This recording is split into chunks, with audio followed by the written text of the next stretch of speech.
Okay, hey guys, I'm not going to be a long monologue here, but I have our friend Mary from Visit here, and some of you might recognize that name from the articles that I've shared, or at least made videos of her articles, because Facebook and that won't let me share her links.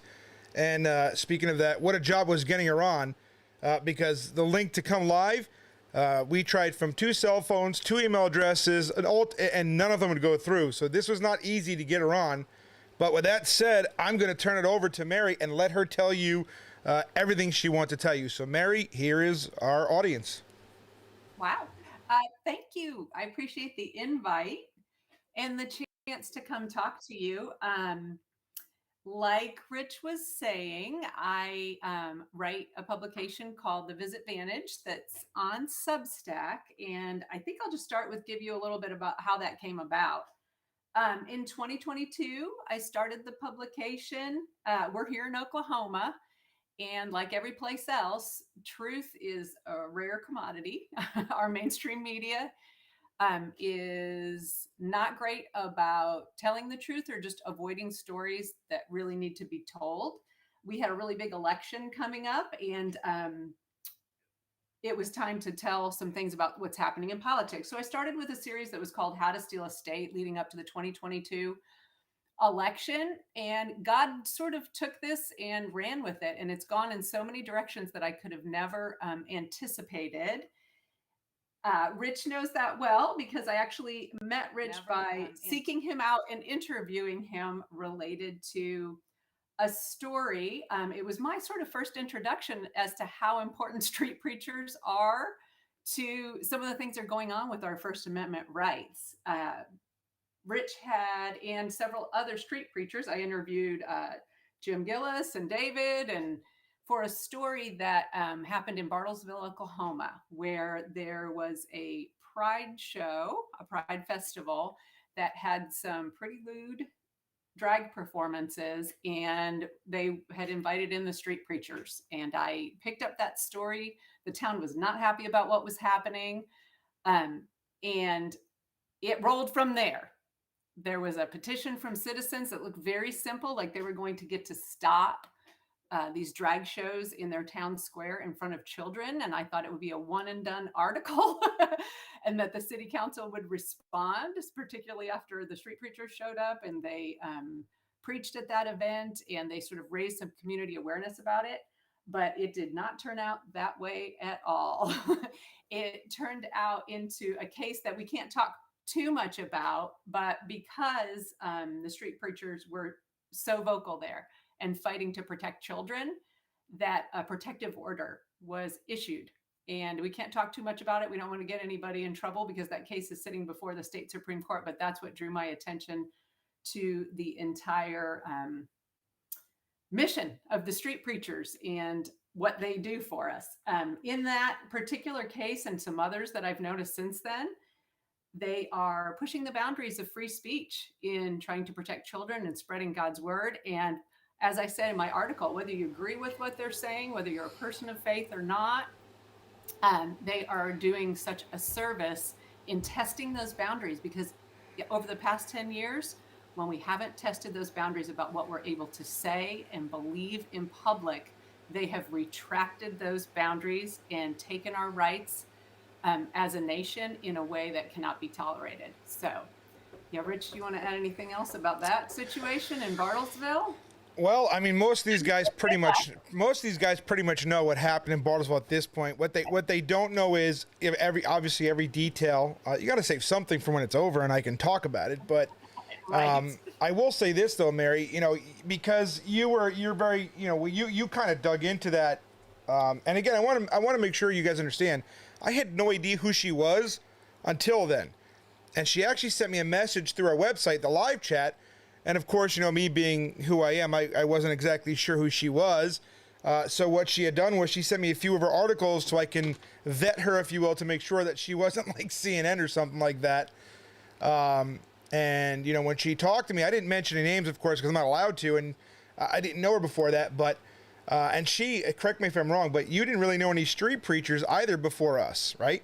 No, I did not. I did not. I will tell you that the publication, and I believe that the pursuit of truth, I call us remnant journalists. If you're a journalist, we are at the point where you are not going to be paid to tell the truth. We're Right. actually there where you cannot be paid. You must go independent and rely on the generosity of people who want to hear the truth and rely on God to carry that truth. But the actual publication and the acronym for it's called the Visit Vantage, and the Visit, which with the one as an I, is an acronym for in Scripture when Jesus is speaking. And he's going to tell us something that's incredibly important. He prefaces it with the phrase, "Verily I say unto thee." And that's exactly what the acronym VISIT is about. So it really is. I write about things in journalism, things affecting families, things in politics, but truth, I believe, is absolutely belongs to God. And some of us, our mission is to be at these events and to preach, and some of us, our mission is to tell the truth, the unadulterated truth in the world. And as a result of this, you got to remember, we just went to Preacher Pride event. We had no idea what was going to come, but everything that's come out of that one preach, and when I tell you guys about fruit, you know, a lot of people say, oh, street preaching doesn't work. And they say that because they expect when we go and preach that people just drop to their knees and get saved right there. But there's so much more to this that, you know, when we met her, and again, not meet her like professionally, of course, just finding out about this because she's been kind of on top of this stuff even before she met me. And that was kind of the, hey, what's going on here type thing. And then all of a sudden when she wrote about that, she actually was part of helping us as street preachers get that city fired up to start standing up against this. And it was really a team effort to get the drag show shut down and whatnot. And Mary's been on fire ever since. I mean, ever since then, all the other stuff that's coming out of this, and she really, you know, I mean, yeah, we're out there physically and we see it, but people are contacting her now. And I'm going to let you guys know. So everything we've been saying for years about the schools, and Mary, you can obviously touch on this too, but every day in this country, and you can look this up, every day, at least one teacher is being arrested for either raping, sexting, or something with a child in this country. At least one a day. And teachers are overwhelmingly liberal LGBT supporters. So I'll just leave with that and then let Mary take over and let her tell you guys everything she has done and what she's heard and wrote about so far. Well, and it's interesting because I think what a lot of people are surprised about when it comes to the places the kids are most unsafe now, is that we're in Oklahoma. And I think they assumed that, you know, in the Bible Belt of America, things would be safer for children. But as we know, perpetrators seek out access to children. So they seek employment. They will turn their lives around to appear like safe people who should be spending all day with children. And as this particular publication has grown, I think people have come to trust and to send us information because they have no place else to turn anymore. Just to give you some examples, this publication broke a story about a district called Western Heights Public Schools in Oklahoma that hired a drag queen, a performing drag queen who's a regular at a gay bar and theater here in Oklahoma City as their elementary school principal. So you can imagine you don't just jump into a principal's position. This was decades of a career that had moved through Oklahoma City public schools, which serves tens of thousands of children. And this man had moved up from there. As that information came to me and I started to research, it was discovered that he had a charge for child pornography from very early in his career. There were some technicalities, and he was, even though the evidence was there of photos of boys engaged in sex acts on his computer while he was an elementary school teacher in a district called Stillwater Public Schools. He really, long story short, got off on a technicality and laid low and started his drag queen career and stayed out of schools for just a couple of years and then popped right back into schools and spent the next 20 some years working with kids until finally he became a principal. None of that came to the attention of any media at any time. And that story really blew up nationally. People didn't think that someone of that lifestyle could. I think they thought when they saw on libs of TikTok pictures, TikTok videos of teachers behaving badly or saying their sort of radical sexualizing ideology was just a one-off, like the schools would handle that and they would go away. Now, this is an ideology that is running the schools. So that was a major. And then as we started to dig into that school district, he was not the only one. So far, there were 3 different practicing drag queens. There's ideology throughout the school that is fighting back fiercely. He is still within the school district after 2 months, and our State Department of Education is engaged.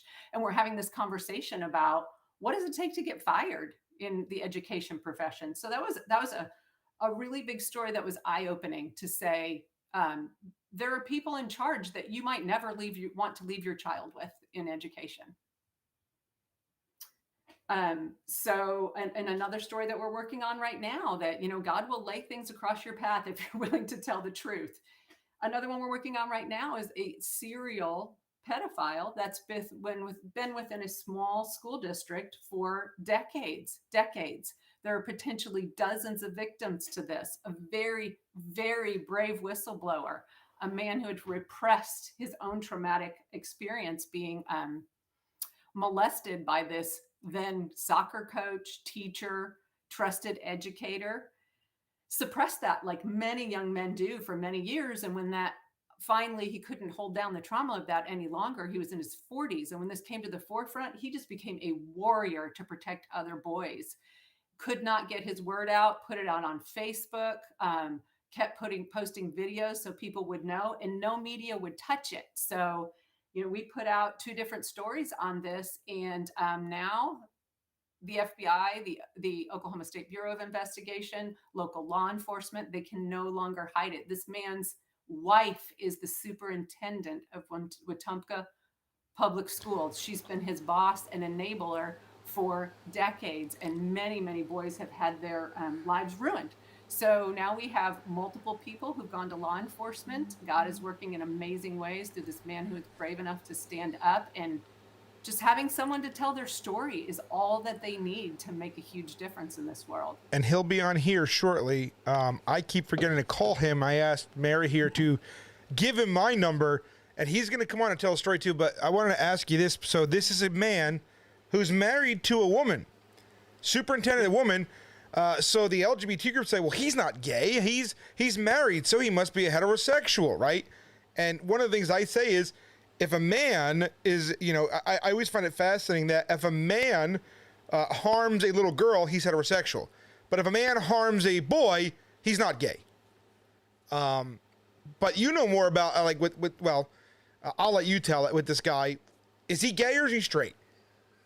Well, here's what's really interesting about that area, tragically interesting when you think about the fate of children. Right in that area, and for those who are not from Oklahoma, Wetumpka, Oklahoma is a town of like 1,200 people. It's extremely small. And then there's another town that's right next door down the road a bit that is called Wewoka, Oklahoma, equally small. In just Wetumpka, they had a mayoral race just a couple of years ago that was, now we know, between 2 serial pedophiles. One was the teacher and coach that I spoke of, and he hasn't been convicted yet, so I normally would not talk about him in these terms, but there is a videotape that very, very brave victim, his name is Casey Yoakum, who got the word out about this person, actually taped a conversation with the man who had molested him back when he was an adolescent. And the man confesses to doing all kinds of things to him. So he's a self-confessed pedophile. He was the longtime mayor of that town. He had full control. So that put him on the city council. He had control over the police force. He was the mayor for 12 years. His wife was the superintendent. He ran against a man who came from out of town, who was kind of trying to knock him off the pedestal as the most powerful man in Wetumpka. And he now is in prison as a serial pedophile. And the funny thing is that the media was very quick to cover with the second man. His name was James Jackson, formerly of Ohio. He was molesting girls and had actually even gotten guardianship of a girl. And the media was quick to hop on this. But there's something about when men are molesting boys that the media is not willing to touch, even when they have potentially dozens of victims. So this coach, his name is Brent McGee, and whose wife is the superintendent. The victims are coming forward more every week, including another one this week. Down the road in Wewoka, there was another man who was a junior high principal, and he was molesting boys, and the school knew about it. By the time he was actually caught in a way that it couldn't be denied, the superintendent called in parents and said, we're pretty sure we know of 4 or 5 other boys. So they'd known for quite a while, and the school system was essentially protecting him by not giving that information to the authorities as they're required by law. The same thing was happening in Wetumpka. In August of last year, 4 FBI agents went to the school, demanded that Brent McGee step down, and he just kept popping back up. They did nothing to find other victims. They did not report to the state child abuse neglect hotline as they're required to. They did not report to the Oklahoma State Department of Education. His wife was the superintendent. He had full protection, and public education was that protection. So you wonder, this has gone on the whole time because there's a system that's self-protective rather than protective of children. And I'm finding that system, I hoped to be wrong, but I'm finding that system doesn't want to look when men are abusing boys. I wonder why that is.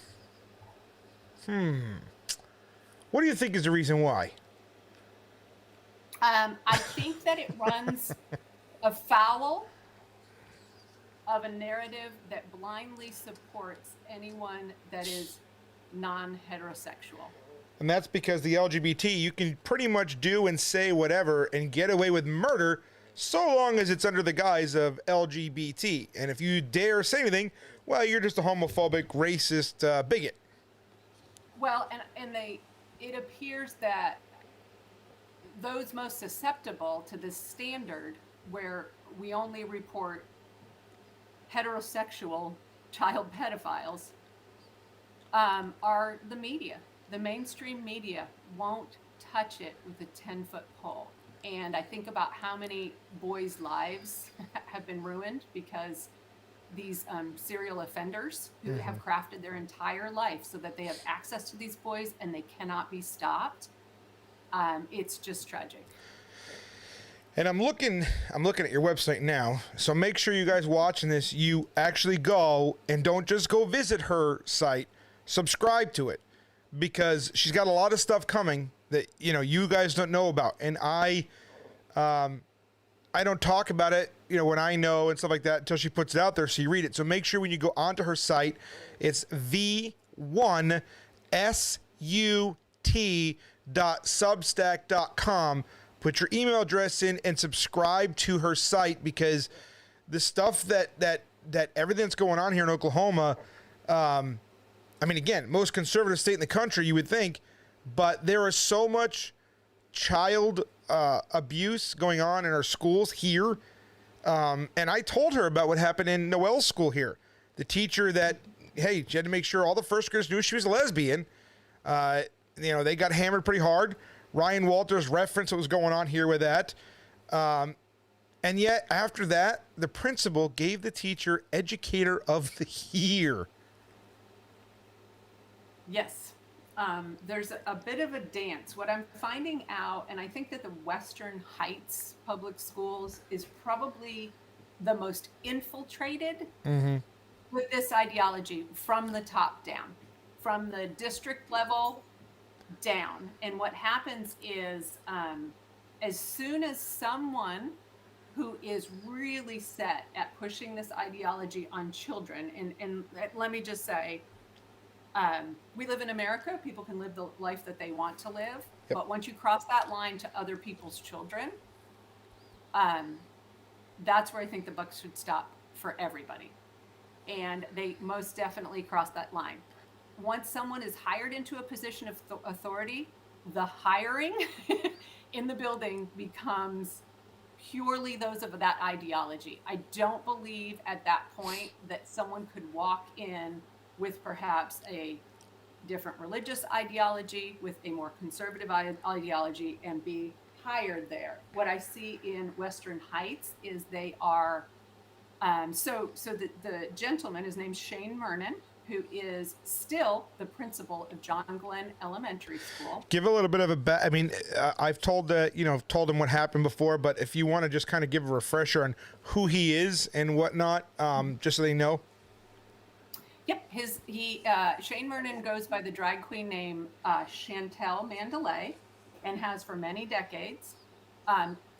As his drag queen persona, he started an organization that promotes Drag Queen Story Hour throughout our state. So there's a lot of claiming that he keeps his lifestyle and education separate. That is absolutely not true. He's been interviewed and celebrated in many we have the Gaily, we have the Gazette here, and they highlight the fact that he was either an educator at the time or then he was a vice principal, those kind of things. So it's very much connected to this ideology and a campaign to sexualize children early. He also, so I told you about that he had a previous child porn charge. The judges in that case, there were actually 3 different judges in that case. They were up in Little Payne County in Oklahoma. And That's where I live. Yeah, that's where you are. Where his attorney argued a couple of points. They said the boys in the pictures that he possessed, they were boys in sex acts, that there was no way that you could prove that they were minors. And this is an argument that's spreading across the country in child pornography cases. There's no real focus on those kids as victims. They are sort of disregarded, and because there's no ID that comes with that horrible photo or video, that a lot of times that anonymity ends up getting the pedophile released. And he argued that pretty effectively, and one judge said, yes, we're going to dismiss it based on that. So the prosecutors there in Payne County, they appealed, and the second judge said, most definitely those images were child pornography. We are going to pursue in prosecuting this case.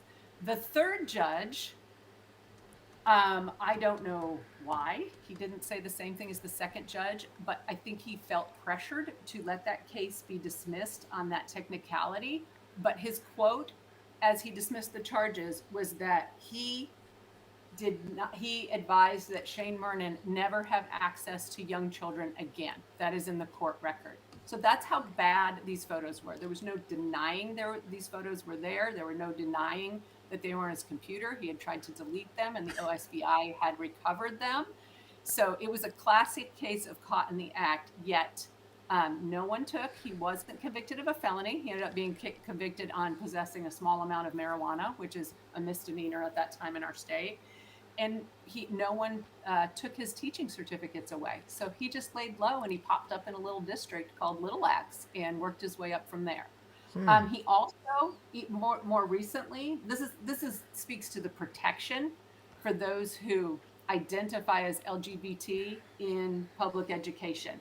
In 2020, sitting in the court record was just this probable cause. So a probable cause filing is the police have arrested somebody, they've gathered the information, they're giving it over to the district attorney in whatever county that is, so that they can press charges and prosecute the case.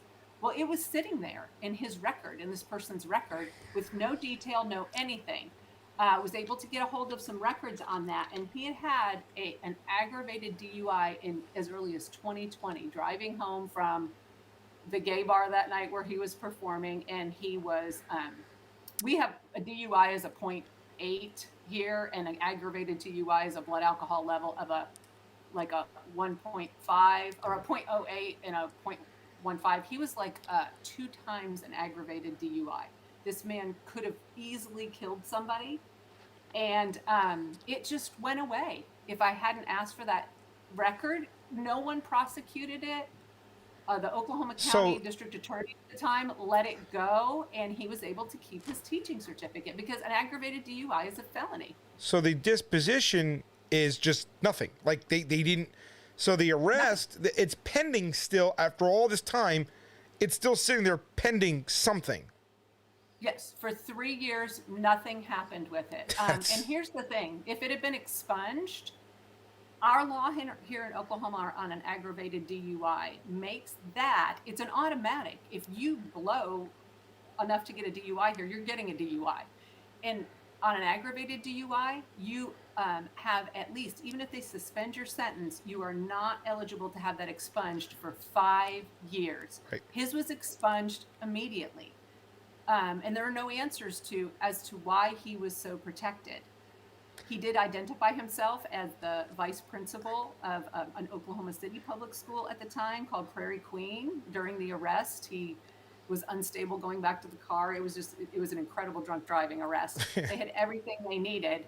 So he did identify himself as an educator, but the Oklahoma Highway Patrol pushed that forward into a probable cause, and it was never prosecuted. Huh. So it's just a strange set of I circumstances. wonder why.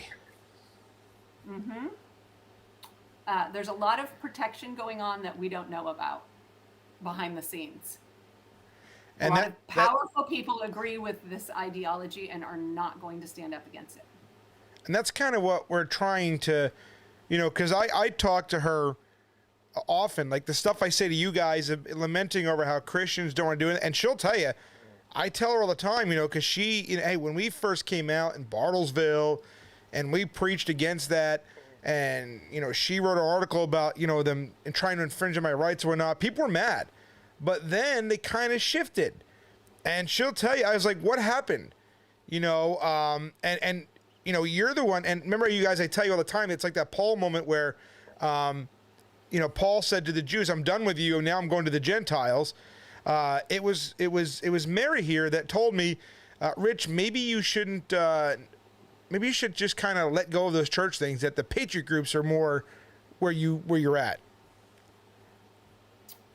Yes, I did. And so it's interesting in Bartlesville because there are a lot of, this is a church going town. There are a lot of people that are very actively involved in churches. There's churches all over this. It's a town of about 30,000. So it's not a huge town. And you would think that the churches would want to stand up against men dressed as women in women's lingerie, dancing in front of children in literally their town square, Unity Square, where the Pride Festival was eventually moved to, started far out of town, and each year got closer. It's a very iconic place, and you would think that they would stand up against that. But surprisingly, they did not at first. At first, they didn't. And then when they did begin to stand up and come speak at city council meetings, it was so incredibly revealing because we started to uncover just how much corruption is happening at the local level in so many communities. The city council is extremely conflicted. Their police department has a serious, if not an outright corruption problem. It is infiltrated with this ideology and paralyzed with being able to stand up against it. And without saying any names, I know there's some court orders in place here, and I don't want to really delve into that. But the protective order that was issued to silence, I believe, the street preachers, that is not the point of a protective order. A protective order is to stop a domestic violence incident. It is for between people who actually have a relationship, either familial, romantic, or they live in the same place. That's what Oklahoma state law says. Right. And they granted a protective order where none of those circumstances were evident. There was no relationship between the petitioners and the person that they were seeking to silence. So it looked very much like silencing to me, and it was all based upon a police report that was written by an officer in Bartlesville who was actually on the board of the local LGBT advocacy group who put on the Pride Festival.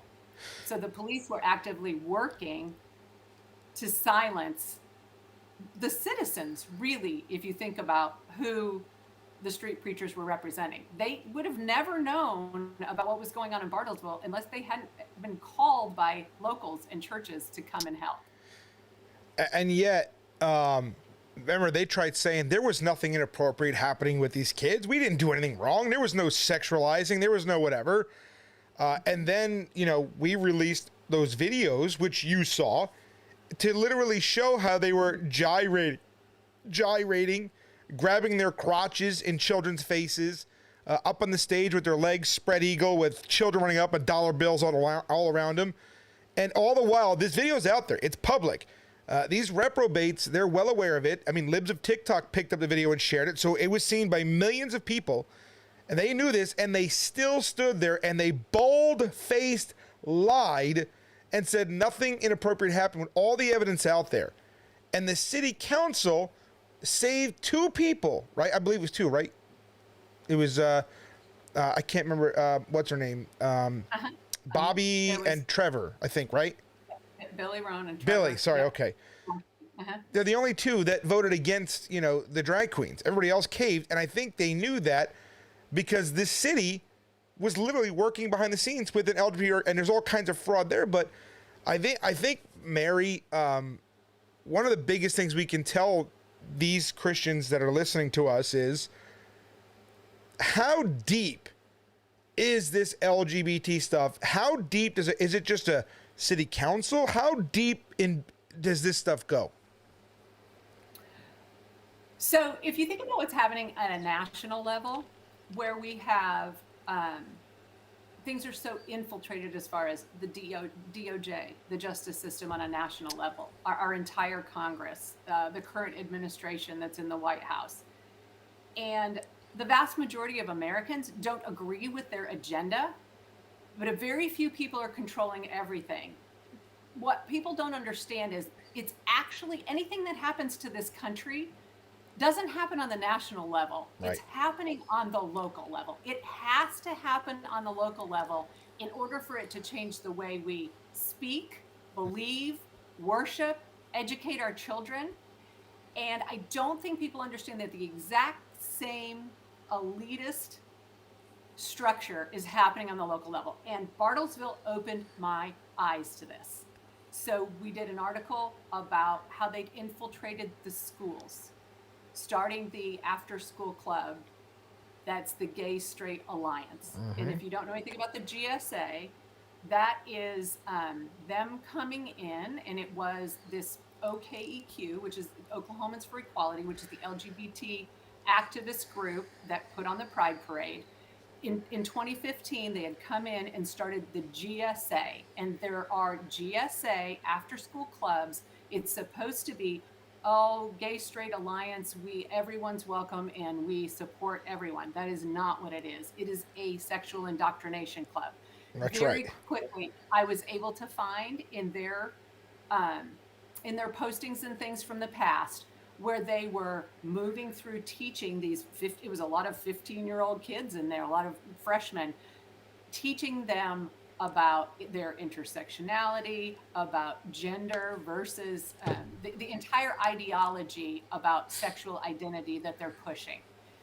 And I likened it to in the article. Now, if this had been a man who was heterosexual, who had gone to the school board and said, I want to start a club where I talk to 15-year-old girls after school with no one else around about their sexuality, what would the comment have been? I mean, what would they have said? He would have been fired. But that is exactly what they were doing in the high school with a bunch of 15-year-old girls, talking to them about what is your sexual attraction, how does that differ from your gender ideology, from your gender identity.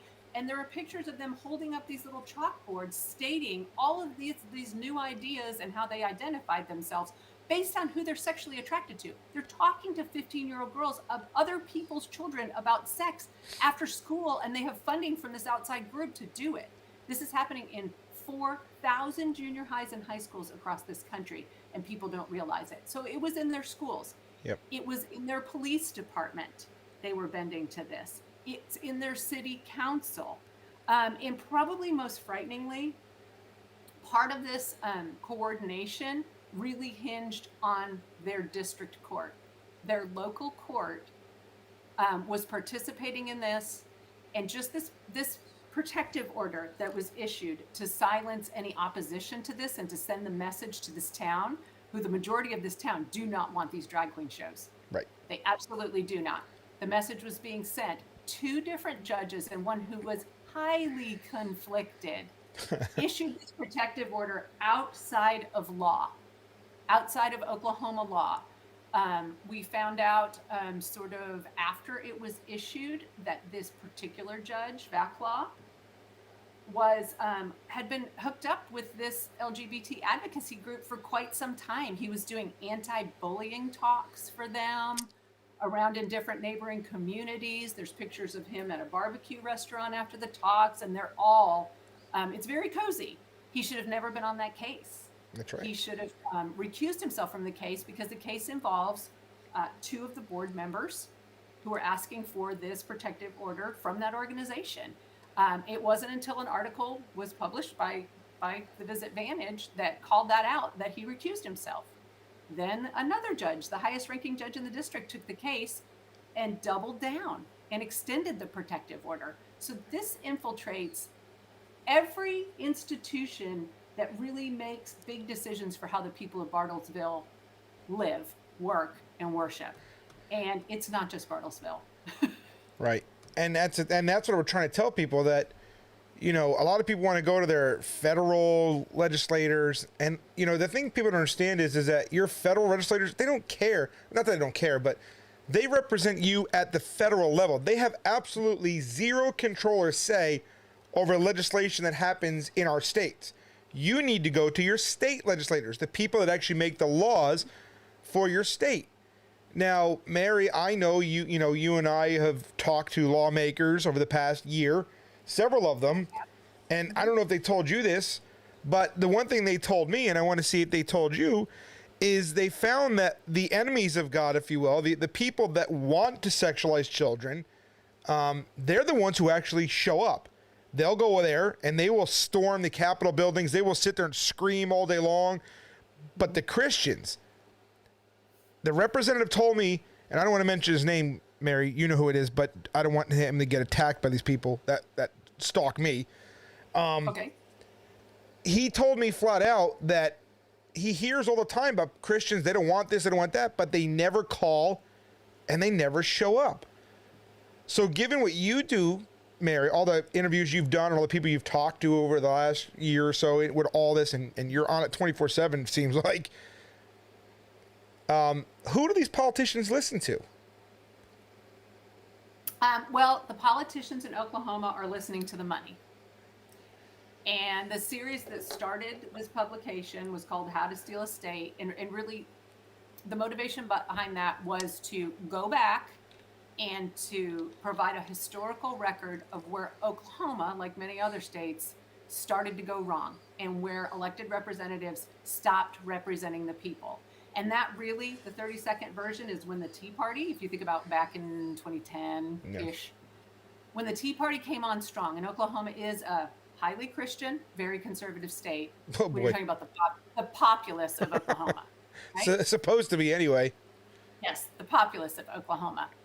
When the Tea Party came on, and it was very much a populist movement, and there were a lot of candidates seeking offices, that's really when we saw the big money and the lobbyists and the special interests come in and fight back. And that's when particularly the Republican Party started to work against itself. They were blocking the Tea Party candidates. And from there, a small group of political consultants who were, I call them the bagmen, between the legislators and the special interests, started controlling who even ran.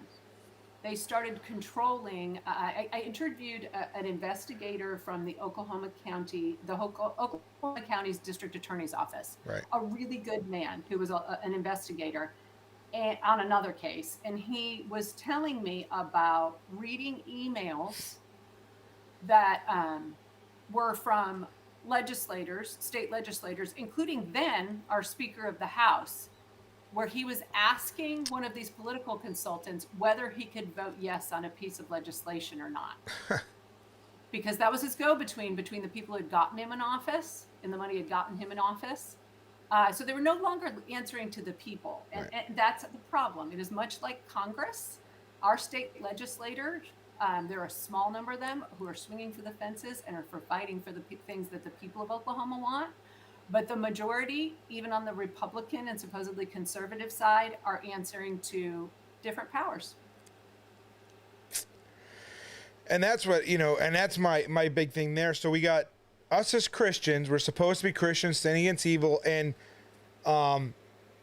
where are they in this? I mean, cause you write about it, and I want to ask you what you told me earlier today, but what happened, I guess, over the weekend, without mentioning names, of course, but, Yes. the schools, and if this is happening here in rural conservative Oklahoma, I mean, what's happening in California and Boston and, New York and all these things here? What are they doing there? And these teachers, what percentage in your estimate, of course, I'm asking you for an estimation, but given everything, with everything that's going on with the schools, at least here, even in conservative Oklahoma, like you said, Bible Belt, Christian majority, what percentage of teachers would you say are liberal, LGBT leaning from your experience, if you had to guess percentage-wise? That's a really difficult question. And that's not a number that I feel qualified to give. But Okay. I will tell you this, there are a lot of good teachers, very good teachers, who want to protect children and are very upset about what's happening inside of schools. But from the top down, they have been silenced. And it's probably harder for them than anyone else in this fight. They're trying to stay within a system that has been so indoctrinated from the top down. Teachers unions, Yeah. any training, anything coming out of the teachers union is much more likely to reinforce these negative ideologies for children than they are to fight them. I will just give you an example. I talked to a teacher the other day, a longtime educator, who tried to whistleblow on a very dangerous person. She was in a position of authority, you would think, over teachers with her position, where she was trying to stop a practice where someone who she had reason to suspect was dangerous for children from bringing kindergarten boys into his office alone with the door shut as a reward for good behavior. It was just a very bizarre practice. She had very good reason to be suspicious of that and stop that practice. When she couldn't get him to stop that practice, Right. he reported her. And another big part of this is lawyers. Lawyers. The attorney for the school district Wait till you guys hear this. walked in and protected him to the extent that this woman who's trying to protect children and do her job as an educator had to lawyer up for herself. Now, the public educators don't make a lot of money. They knew that she couldn't sustain that. And she said this happens all the time in the more progressive districts and the bigger urban districts, that if you whistleblow, you better be prepared to defend yourself because they're going to turn the system on you. So they're driving really good educators out of the system. I just got a text message from a politician just now, and I'll show it here. I'll cover up the name. It says, we used to live in Holdenville, which is between Wewoka and Wetumpka. So we know everyone down there, and it is absolutely horrifying what's going on down there right now. It is. And that, again, is the case that we talked about of a longtime educator, coach. He actually was the head of alternative education. So if you think about the way prolific pedophiles work, they seek access to the most vulnerable. So the kids in alternative education were overwhelmingly kids who did not have a father in the family. There might have been a lot of problems going on at home. They were looking for someone to help them. And of course, he played that role, played it really well, moved a lot of these kids through the years into his own home with himself and his superintendent wife. So at this point, there could be dozens of victims in this case. And that is in Wetumpka, coming out every day. We really need to get to the bottom of everyone that didn't protect in this case. And just as Bartlesville showed us how elitist corruption can override the people, Yep. I think in Wetumpka we're going to learn about how protectionism in public education, They're protecting in these small towns the best job in town. Being the superintendent of Wetumpka Public Schools is arguably the best, most secure, one of the highest paying jobs in town. Really? Um, yes, they are constantly protecting the adults and not the children. And that's my commitment, is to dig to the bottom of this. If someone is brave enough to come out and talk about their trauma and not stop until somebody listens, I'm going to be brave enough to dig to the bottom of it, Yeah. because we have the school board was completely responsible after the FBI came over a year ago to take steps to protect the children of that school. They did nothing. They did nothing, and they're not incredibly transparent, I can tell you. Had to sort of fight for those records. They never put anything in place. They didn't try to identify once they knew, and this was out in the open. I mean, think about it. If 4 FBI agents go to a high school in a tiny little town, everyone knows. Mm-hmm. And they did nothing to find out if there were other victims, to notify parents. Think about it. Schools do a great job. These dangerous districts. Yep. Something happens where the police have some kind of an issue 5 miles away from school, and they will have a text out there to all parents saying, we lock down and we keep you informed. Yeah. When that wasn't even really a threat. But when there's a threat from within that is staff related, nothing. No communication with parents. So if I were a parent in Wetumpka, I'd be pretty upset. I'd be ready to fight. So, and then on top of that, you know, a little shameless plug for street preachers here. And I want to share this with you, Mary, real quick, and get your thoughts on this. Because again, a lot of this has to do with Christianity, right? Christians, not, you know, who are willing to say, I've had enough, and actually do what Jesus commands us to do, and that's standing up and speaking out against evil. So when I actually got that order put against me, we were, you know, it was Jim, David, and I, and we were standing at the Tulsa Christmas Drag Show, which they're doing again this year. And I just want to, you know, I want to get your thoughts on it, because again, you really just recently run into us as street preachers. So you're new to the street preacher world and who we are and what we do type of thing. A Christian came up to me on the street and tried to get me to not preach with Jim. And I'm telling him, I'm like, you know what they're doing in that building right there, right? Like they're literally like simulating sex acts in front of children. And he wanted to debate theology in the street with me. Well, these Christians in Oklahoma left after that. I refused to debate them. I said, we can get coffee or dinner or something afterwards. And they left, and we did our thing. Well, later on that night or the next day, he made a Facebook post talking about, oh, you know, I was very mean to them, blah, blah, blah, blah, blah. So I said this, and as somebody who lives in Oklahoma, you know, Jim has been preaching the colleges here for years, but, you know, I've only been here for 2 years in Oklahoma. And I said to this guy, I says, you know, you're complaining about, you know, our methodology, if you will, but I said, you've been in Oklahoma your whole life. And yet this stuff happened on your watch. I says, since I've been in this state, and I'm not trying to, you know, be prideful, but again, I just want you to give your thoughts on this as somebody who's lived in Oklahoma. Things have changed since Jim, Dave, and I came here and started really going at it.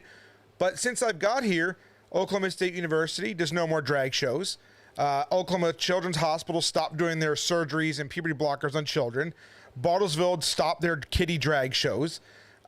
We've made an issue out of all of this stuff. And it all stems from street preachers, not just me, but it's a group effort with Mary now that she's, you know, here, Dave, me, Jim, Ryan. So all your life you've been here. And then you see the last 2 years, Ryan Walters is now paying attention to everything that's going on. Oklahoma's in the news all the time now. What do you think about street preachers and Christians and the people that complain about what we do as street preachers? Well, I think it's interesting. You bring up some interesting things here because, and as I had said to you, I've had the privilege of interviewing Rich several times during this story because it's dragged on over a year. And right, but we've never mentioned anyone's names or anything like that. No, never. But just following the case as it moves along. So I think there's a couple of issues here. I think a lot of Christians in our state lead a pretty protected life. And some of the things that we're talking about are very difficult to look at. And I think as far as the Christian community is concerned, they're going to have to force themselves to look, because it has gotten so on top of the places where children are that they really they can't not stand up anymore. So I also believe, I think about the Rutherford Institute is representing you in that state Supreme Court case concerning the protective order. And I think about free speech issues. And I think the reason that the Rutherford Institute, they're a huge defender nationally of our freedoms, and particularly First Amendment freedoms. And I think they jumped on this because this connection between freedom of speech and our freedom of religion is what Christians do not seem to understand. I'm always amazed, and this is why I say the grassroots patriot groups have been more on top of this as far as early sexual exposure of kids within public parks or schools or those kind of things. Right is right and wrong is wrong, and they're not taking it. Then perhaps the Christian groups in Oklahoma, which is pretty surprising. I think some of it comes down to a confusion between being polite and being very accepting. And that's a message with political correctness that has been driven down our throats for the past, decade and a half. And I think they've been silenced by that. And I don't think that they realize how many of their freedoms they have lost in their silence. So you can agree with what the street preachers are saying. You can not agree with what the street preachers are saying. You can say, I'm a Bible believing Christian, and I know that what they're saying is straight out of the Bible, and I agree, but I would never be brave enough to stand up and say it in public. Right. But what they don't understand is someone standing up and preaching at these events and exercising those two rights together, their right of free speech and their right to exercise their religion, are being protected every time they do it, because no one else is testing that boundary that I can see. You would think, if you'd seen the video that that you all put out about that drag show, you would think that at the next year's Pride event in the same place, that the churches of town would have been lined around it, exercising their right to free speech and to exercise their deeply held beliefs. But they were not. They were not there. And I'm afraid that the church is not going to wake up till it's too late and you're not allowed to say anything. But wasn't it interesting, though, that there was a Muslim there who actually, now, Islam and Christianity are not, conducive with one another. However, this one Muslim stood up there and literally blasted his own people in his mosque for not showing up and thanked. And remember, we're the group that does preach outside of mosques and against Islam regularly. He stood there and thanked each and every street preacher for coming to his city and standing up against this evil, when even his own, I don't know if they call them congregation mosques or what have you, even they wouldn't do it. So we had the support of a Muslim, even though we are pretty harsh in speaking against Islam because we tell the truth about it. But he thanked us for being there. Yes, that's a perfect example. And across the northern central states, we're seeing a lot of this because there's been a lot of Muslim resettlement there.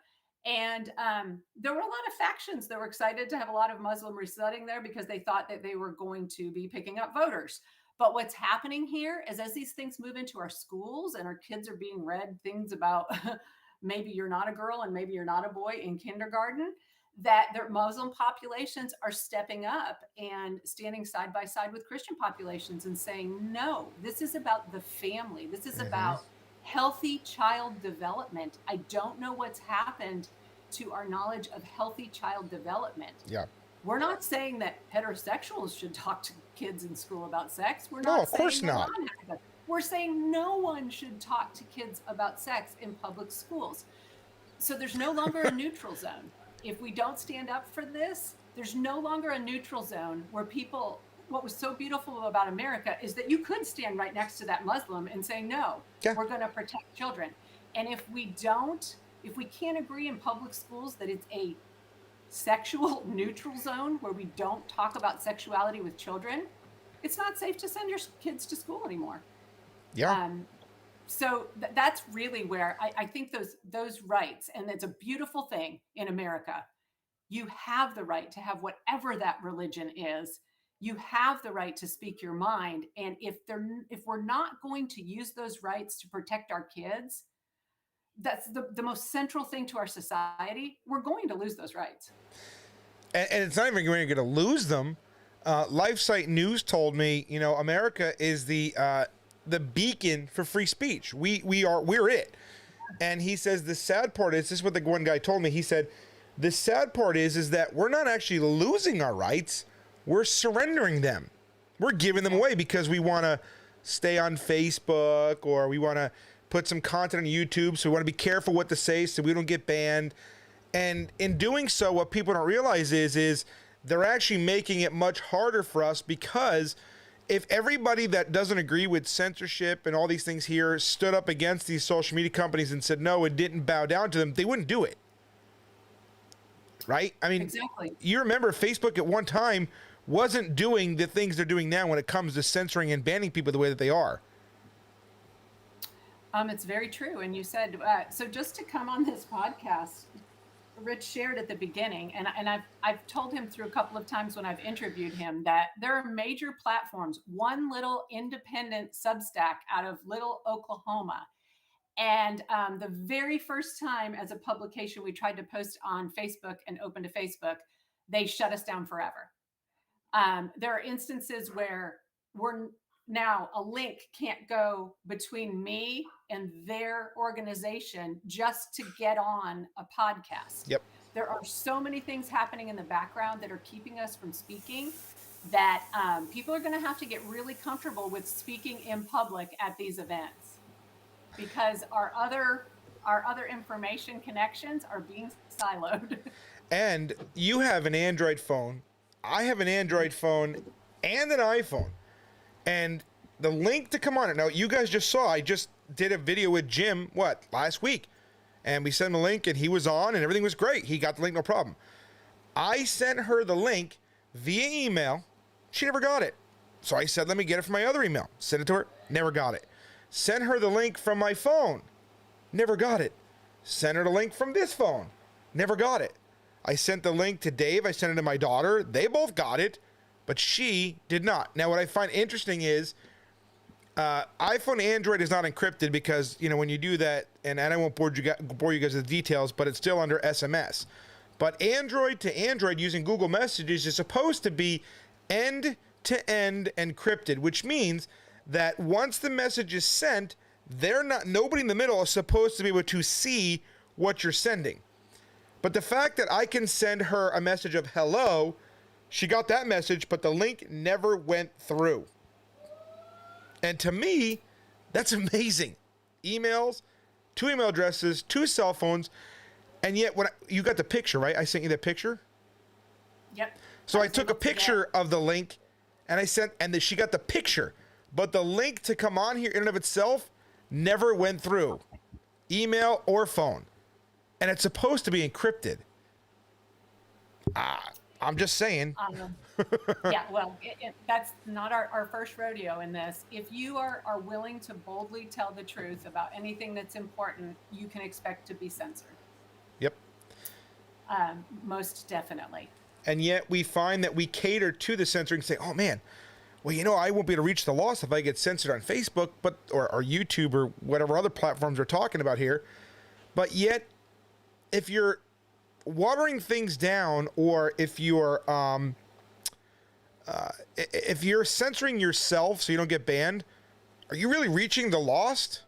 Can you really say when you're not giving them the full truth? Or are you just saying, well, I'll give them some things, but I won't say this because I don't want to get banned, but you're not really speaking the truth? And look what's happening as a result. I mean, with what she's doing, and go check out go look at her articles, because even the lawyers, the politicians, everybody has said how amazing her work is. In depth, informative, actually verifies information before she puts it out there publicly, she's got her finger on the pulse. And she knows what's up. She's not afraid to say it. Now, you'll notice that, she's not doing a live video with us, but, sometimes that happens. But she's out there. She's talking to people. And, she's got pretty high up people in this state that are, right? Am I correct? In this state, I won't name names, that have subscribed to your publication, right? Oh, yeah. There's a lot of the state legislators and office holders that subscribe to the publication. So yes, and you can feel when you tell the truth, you can watch God work because He will work with it. And yet you're not a Fox News, you're not a CNN, and yet you actually have the attention of our government officials. Well, and I think one of the big purposes of the publication now I'm coming to understand is giving a voice to victims. They haven't had a voice. So we get a lot of people that whistleblow to this publication who literally at this point have no place else to go. Yeah. People that 15 years ago could have contacted a local TV station and they would have had cameras out because these are serious issues that we're dealing with, particularly when we're talking about children, the safety of children, the future of children. Right. And now they have, in such a short period of time, no place to go. Right. So, and I know not everyone listening is from Oklahoma, but to let you know, I don't think anybody except for Jim's listening. Jim's listening, by the way.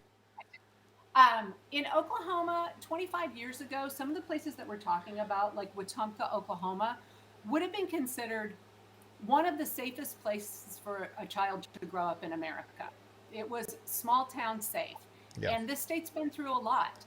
Those areas were really at the height of the meth epidemic. Mm-hmm. Those drugs ran through those towns. We often said that we felt like we were losing a generation of parents, and now we're living with the effects on children and families from all of that. It's still happening, but not to the extent it was.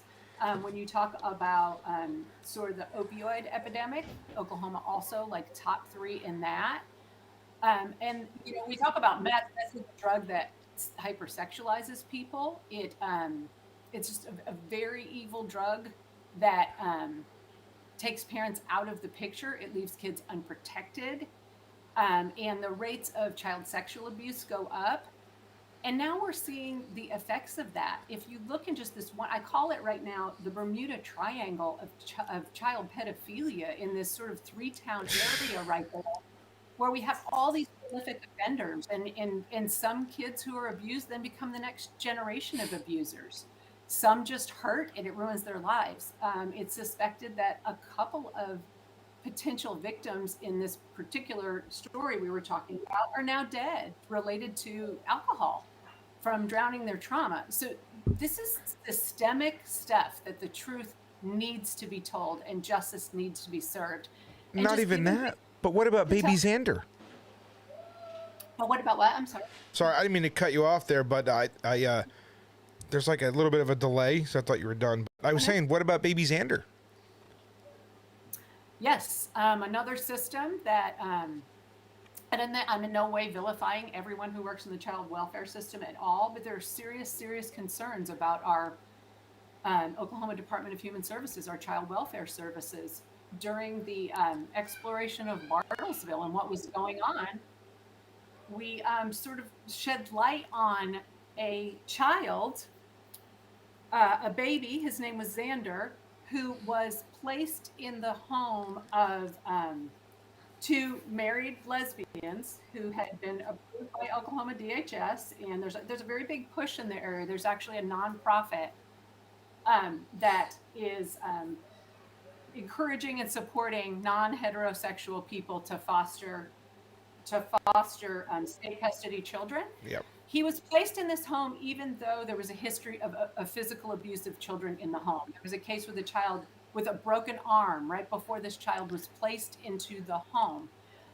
The worker who worked that case with the broken arm and unsubstantiated abuse, then, how do I move through this? The child was then placed in the home as a newborn, and at 2 months old, died of abuse from one of those foster parents. She is in prison now. That worker who investigated the earlier abuse and should have substantiated abuse, which would have closed the home, and that child and other children would have never been in that home, immediately left DHS. I don't know if she was fired. Can't find that out. I don't know if she walked away. There was a wrongful death suit. I don't know what happened as far as her involvement in that.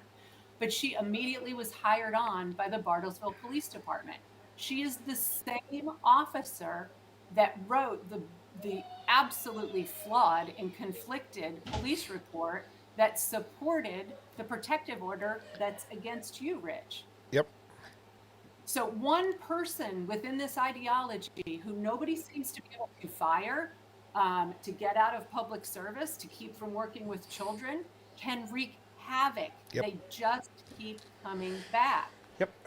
And nobody seems to care. Like, and I do, and I've expressed this on my channels here, just so you know, and with you as well. I want justice for that baby. And when the reason I brought it up is because people are dying. Because you mentioned those two people, at least two people that have died through alcohol, drugs, whatever it was, because of the being abused. Babies are being, having their arms busted up, and people are dying because of this LGBT, and nobody talks about it.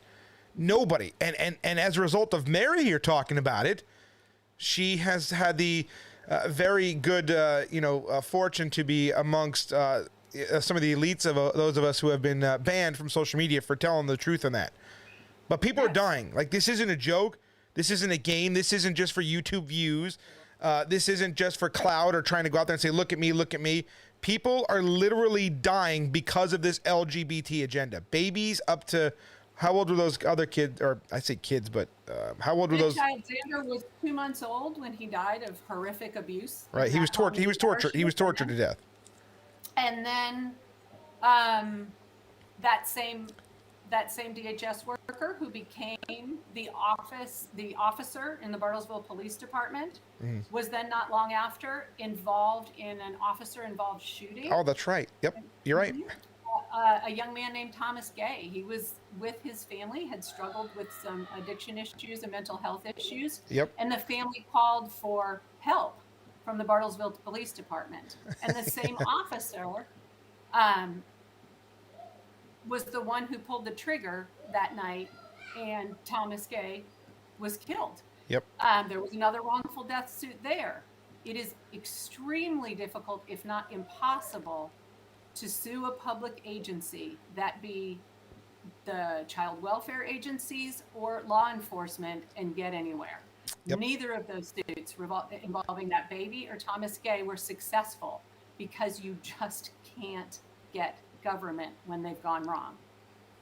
So yes, they are. There are people pay for this ideology with their life, and there are so many people culpable in that.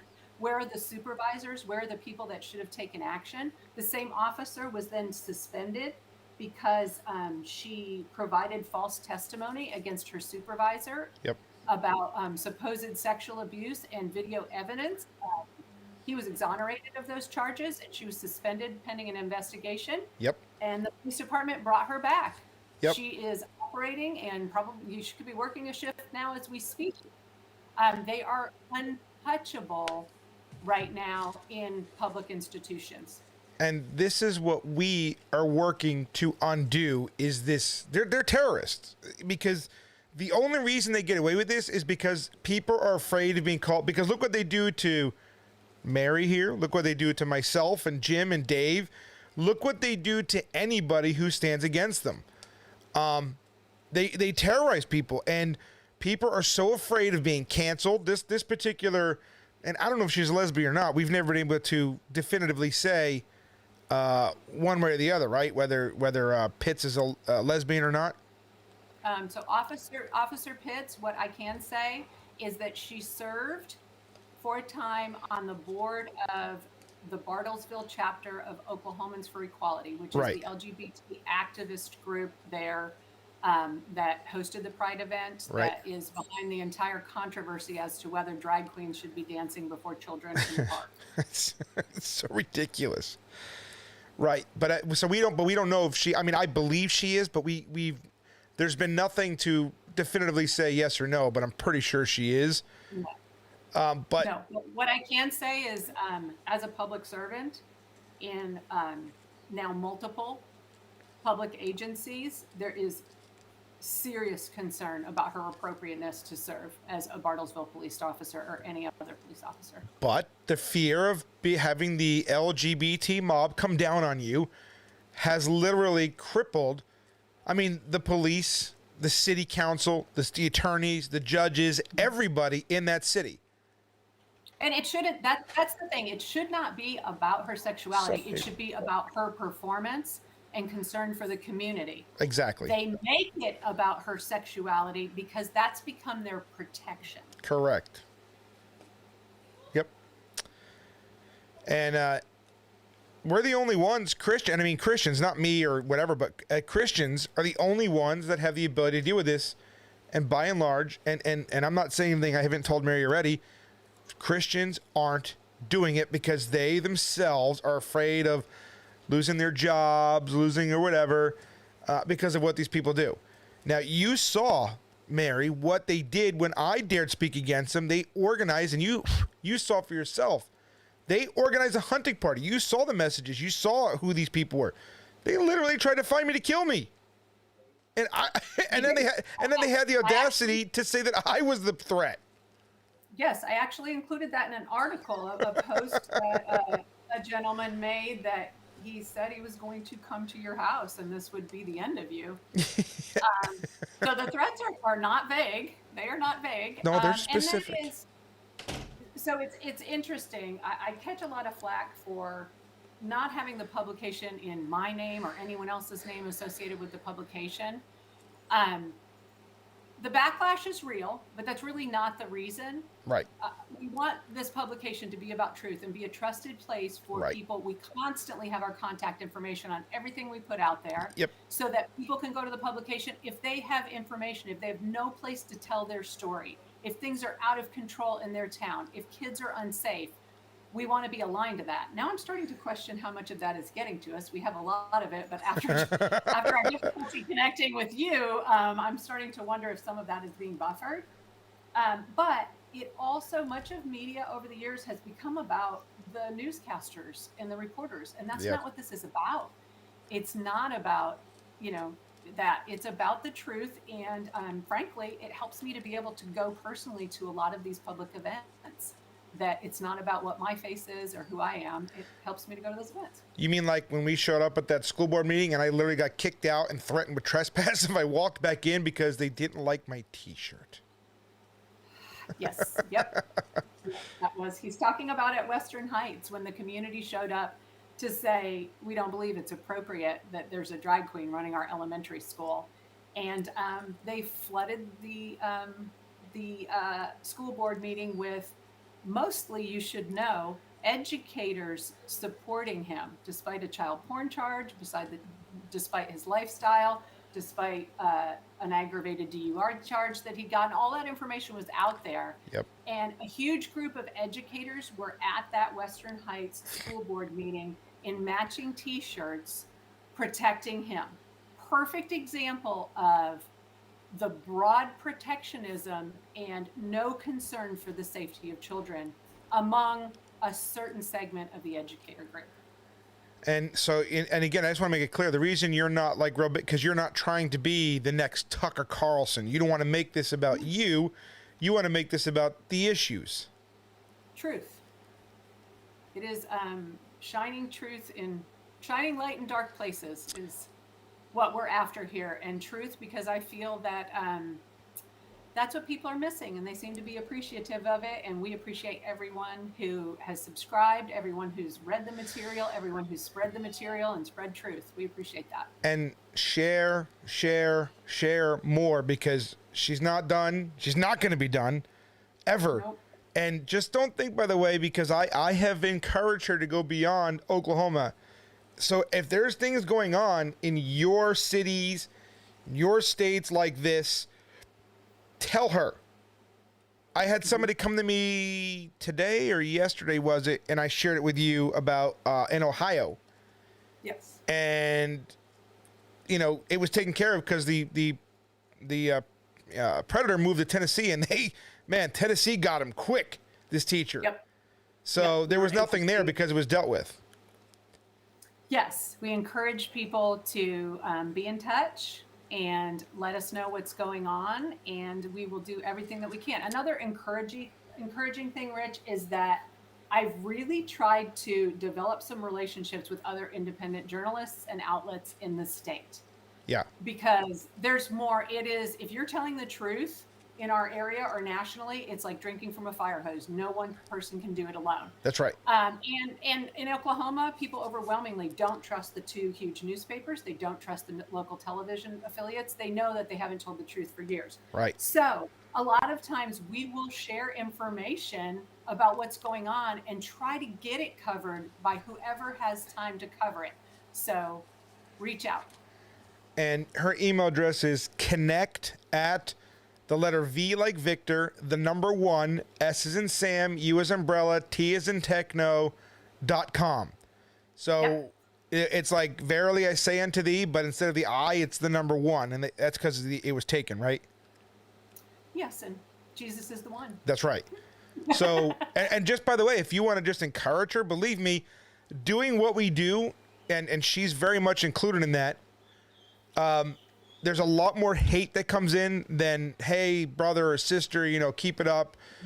So we really want to make sure that we keep encouraging Mary here to keep fighting, to keep doing what she's doing, because you guys don't even know. Like, you saw that story about the drag queen principal it went everywhere. It was a national story.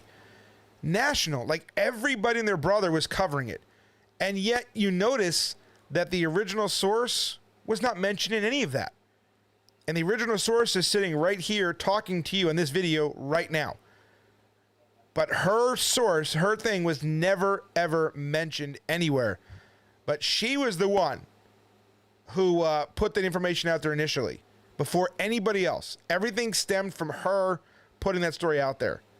And nobody, gave her anything for that. And I don't think I know you don't care, but I always said I don't think it's right that happened to you. I think there were some publications, even some of the national ones, that did link back to it. The biggest of the big did not, of course, but that's not what it's about. It's about getting the truth out. But when the rest comes in time. I will say this: support the independent journalists that are working in your market. There's some really good people in Oklahoma who are covering their own areas. There's a great one in Muskogee. There's some folks coming out of Tulsa. There's a couple in Oklahoma City. Yeah. There's some really good people doing good things. So try to support those who aren't connected to the main legacy media. Yeah. And again, keep your eyes peeled. And then before we hop off of here, Mary, because I don't want to keep you too late, what happened last week at the football game as a result of all of this? The reason I originally asked you, hey, can you come on? Because I am not going to remember all of that. Well, I'm not sure how much I can talk about just a general. Give a teaser to your article. Okay. So in Wetumpka, where so much is coming out about this one particular prolific pedophile, a child disclosed out loud in a very public way at the Friday night football game. And I'm not going to say his name. Right. I probably never will say his name. We're talking about a teenager here who's been abused, and in boldness, in a moment of temper, which he deserved. Yeah, I agree. He basically opened Pandora's box in that town. There's no one in that town can say they don't know anymore. Because that's right. In a town like that, in Oklahoma, in the Friday night high school football game, everyone knows. So be praying for these boys in Oklahoma that are really struggling now. We have a serious, serious problem going on, not just there. Mm-hmm. And be in prayer for them. We have a lot of victims of ongoing child abuse, and justice needs to be served. And they are trying, the whistleblowers, the teachers in schools that are they're seeking lawyers and to stop them from whistleblowing.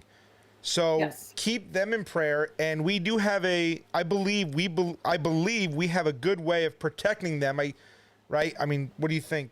from what I said today. I think it's I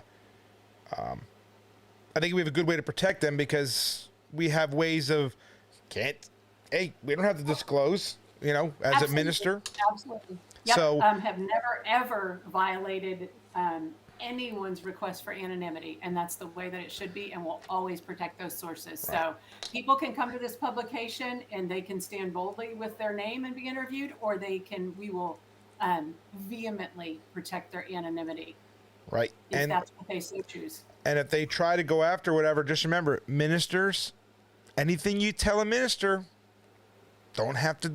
minister does not have to disclose it or anything, regardless of what they try. So keep that in mind when people come to you with stuff.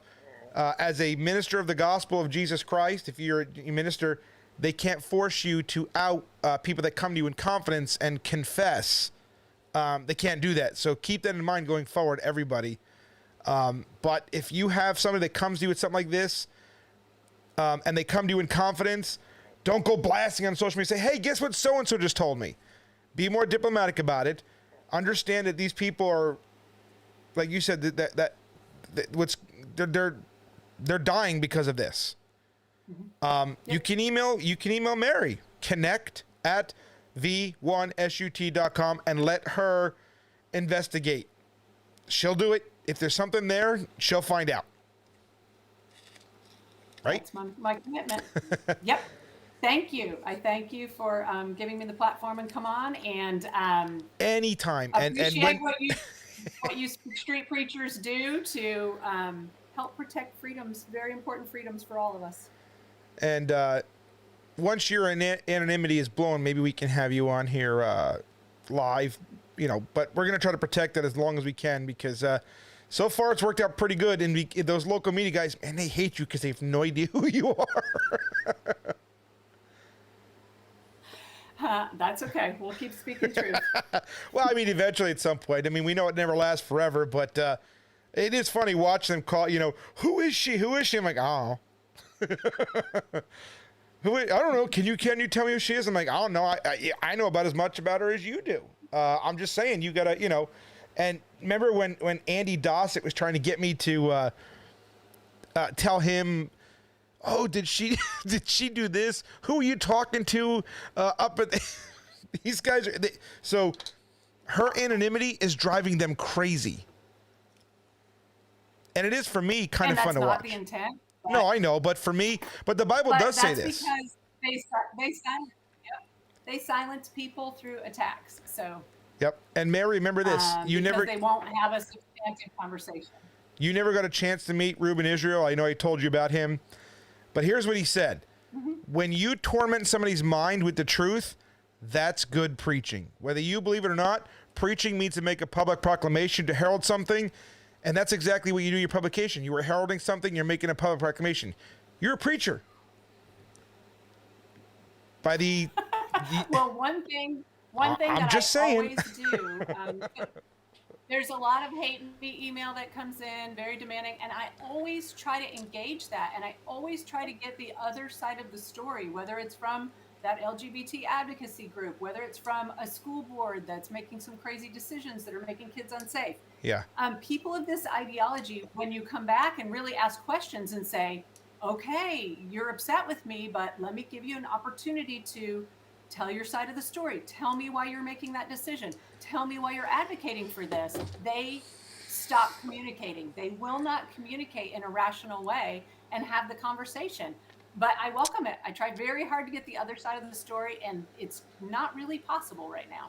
But before you go, I want to share this with you. I did get a tip that I want to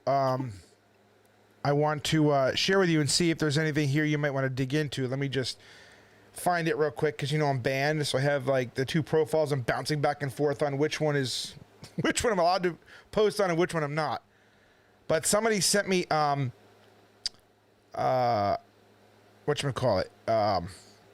sent me something here with the school's information on it, and I want to just, because I get so many messages, I gotta find it, if you don't mind, 2 seconds.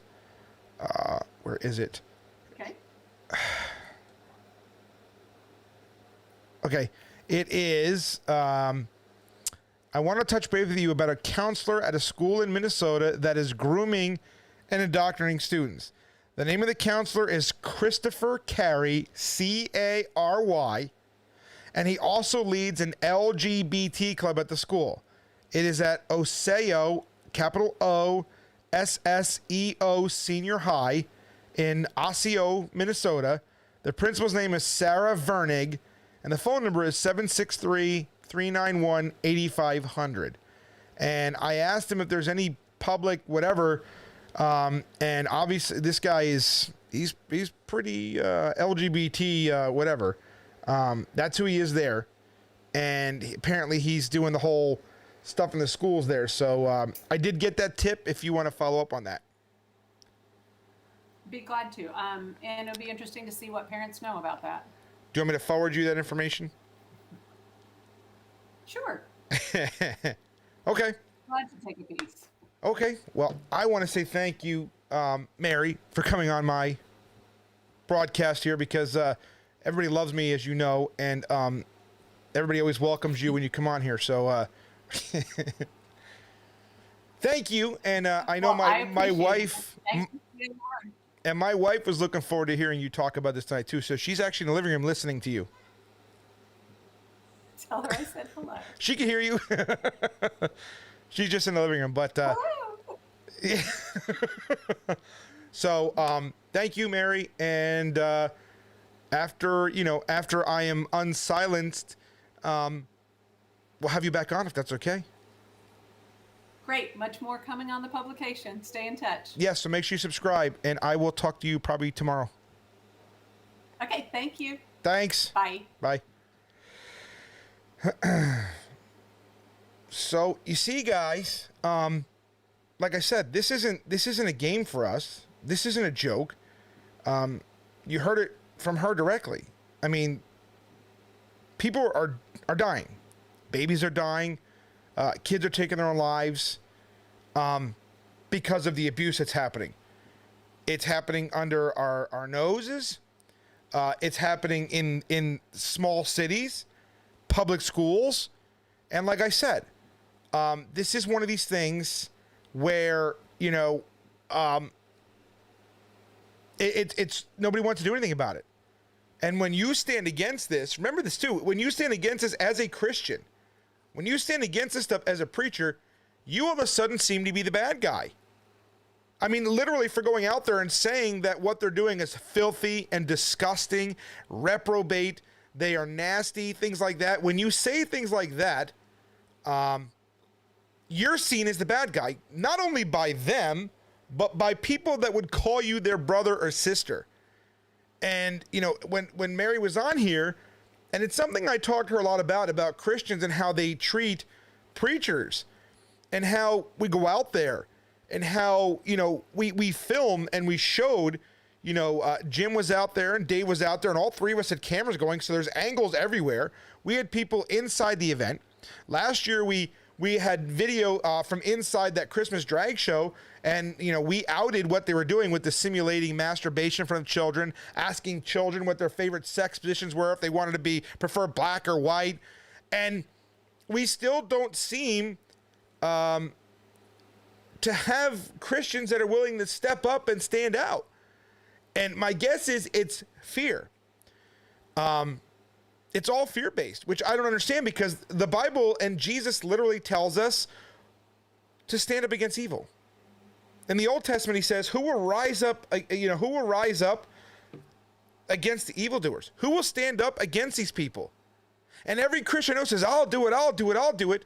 But when it comes time to actually do it, they don't want to. They don't want to. Instead, everybody wants to be a part of some, church system, some ecumenical body. It's unity at all costs. It doesn't matter. We're all going to have a big Shangri-La. I got blocked today by somebody who I considered a really good friend. For nothing, really, because he said that, we need to have a council with this whole oneness Trinity thing. And I said, absolutely not. You're not talking about issues that aren't salvific in nature. You're talking about who Jesus Christ is. You're talking about fundamentally whom the God of the Bible is. And, there's this idea, this rudimentary belief that if we just simply say that Jesus is Son of God, well, then that's all. That's it. You're good. You're saved. We don't need to ask pressing questions about what do you mean by that. And the perfect example of this is the Mormons. And even Reuben made an example of this. The Mormons, they will say that Jesus is the Son of God. They will confess it. They will say it. They believe it. They believe that Jesus Christ came as a flesh human being. They believe that Jesus Christ died on the cross. They believe he resurrected on the third day and is now in heaven with the Father. They believe that. So, if they confess all of that, do we say Mormons are saved? No, because the Jesus that they believe in, they believe that Jesus is the literal son of God and his wife, that God and his wife had sex and had baby Jesus in heaven, who then took on a flesh and blood body. So you need to dive in a little deeper. So when the Bible says things like, confess that Jesus is Son of God, it's presumed that the Jesus you're going to say is Son of God is the Jesus that the Bible talks about. And I know this is off topic from the video, and that's fine because I didn't do a monologue on it, so I'm going to do my prologue, if you will. I am absolutely flabbergasted at what I see taking place amongst this street preaching community, if you will. I cannot believe that there's trying to be this ecumenical council on trying to find a way to get oneness and Trinity to harmonize. I cannot believe that there are people out there that don't understand what the oneness theology is. They think that it's simply erroneous. They have no problem with people saying that Jesus Christ, he didn't come in the flesh. Now, of course, if you ask some, reprobate oneness antichrist that, they'll say, of course we believe Jesus came in the flesh. But what they're not telling you is again, you have to go a little bit further, is that they believe that Jesus is the Father. So when they say Jesus came in the flesh, they're saying that the Father came in the flesh. They do not believe, and they hide this from you, just like the Mormons do until they get you. They believe that Jesus Christ did not exist as the Son until the incarnation. They deny that Jesus Christ came in the flesh, because if Jesus Christ didn't exist until the incarnation, there is no way he could have come in the flesh. They believe that the Father came in the flesh. Thus, the Bible says denying that Jesus Christ came in the flesh makes one a deceiver and an antichrist. So I ask you, brothers and sisters in Christ, how can you form an ecumenical body or a council to try to harmonize antichrist theology with Christian theology? How is it possible that in 2023, with the internet, with books and the Bible and all of this, how is it possible that the elite preachers, the elite warriors of Christianity, the special force of the faith, don't even know this, and they sit there and they say that oneness are our brethren? If oneness are your brethren, then you are an antichrist yourself. Because the God that they worship is not the God of the Bible. And I take that pretty seriously, because God delivered me. I was delivered from drugs. I was delivered from depression and anxiety. I was delivered from this dark, necromancy, all the, I was delivered from all of that. I was delivered from all the sexual abuse when I was a kid, delivered from all that trauma, I was set free. I am so thankful, and I'm so grateful for whom God is. I don't deserve the children that I have. I don't deserve the wife that I have. I treated women like crap for most of my life. To me, they were nothing more than objects just to get a nut off, okay? That's how I saw them at the time. So I am very grateful of the things that God forgave me for. I'm very grateful for the things that God delivered me for. And I will be one, and I will stand up for my God. Just like David, when all the little Jews were sitting around going, oh my gosh, look, it's Goliath, what are we going to do? And Goliath is mocking God. Goliath is making fun of God. And all the Jewish soldiers were sitting there cowering in fear. And David said, what is wrong with you people? He's mocking God. None of you are going to stand up for God? And David stood up and slew that giant. But today, these people can mock God. They can blaspheme God. They can call God a three-headed monkey. And some of you will call these people your brethren. What is wrong with you people? Have you completely lost your minds? Where are we as preachers? I mean, we have real things going on out there we talked about in this broadcast. People dying, kids being murdered by homosexuals and lesbians, people dying because of being abused by homosexuals, drinking themselves into early graves. And here we're fighting amongst each other because it should be a no-brainer. These people are not part of the body. Kick them out. Let's clean out the church and let's get back to work. Let's go out there and let's stand against evil. Because you know what? When you involve these antichrists in your camp, when these antichrists are part of your ministry, you cannot be successful. Because God is not in that. Antichrists are not a part of the church. And I cannot believe that people who followed Reuben Israel all of these years learn nothing from him. All these years. And they want unity at all costs. And I will say this to you. All these people that are yoked up with this oneness nonsense that don't understand who Jesus Christ is, there are some things that we don't need to debate. There are some things that we can disagree on, and that's perfectly reasonable. There are things that we're not going to agree on. Rapture, I don't even care about the rapture stuff. Because to me, if you live your life right, whether it's pre, mid, or post, it doesn't matter. As long as you're willing to take on the tribulation, if you're willing to lose your life, and I don't mean just say it, I'm talking about actually doing it. But in today's world, most people aren't. They're afraid to stand up even against the LGBT mafia. They won't do it. But what I'm saying is if you're actually prepared and you're living your life right and you're living holy, it doesn't matter because you're going to make it anyway. So why do we bother with that? But we can disagree on that, and that's okay. We can disagree on whether you want to celebrate Christmas or not. That's okay. As long as we're not condemning each other for it, as long as you're honoring Christ with whatever you're doing, that's okay. There's no need to disfellowship. There's no need to fight with each other or things like that. We can still remain brothers in that. But there are some things that are necessary to divide over. Now, we all agree that if some fornicators in there, actually, I can't even say that anymore. I don't even think that fornicators be kicked out of this camp anymore. Okay, but regardless, if somebody's banging their stepmom, I'm willing to bet that they'd be thrown out. If somebody came out as a practicing homosexual, I'll bet you they'd be kicked out. But oneness, got to unify with them. They profess Jesus as Lord. So do Mormons. So do Jehovah's Witnesses. So do SDAs. So do the Moonies. Why not bring them into your council? Why not unify with them too? I mean, is this really where we're at right now?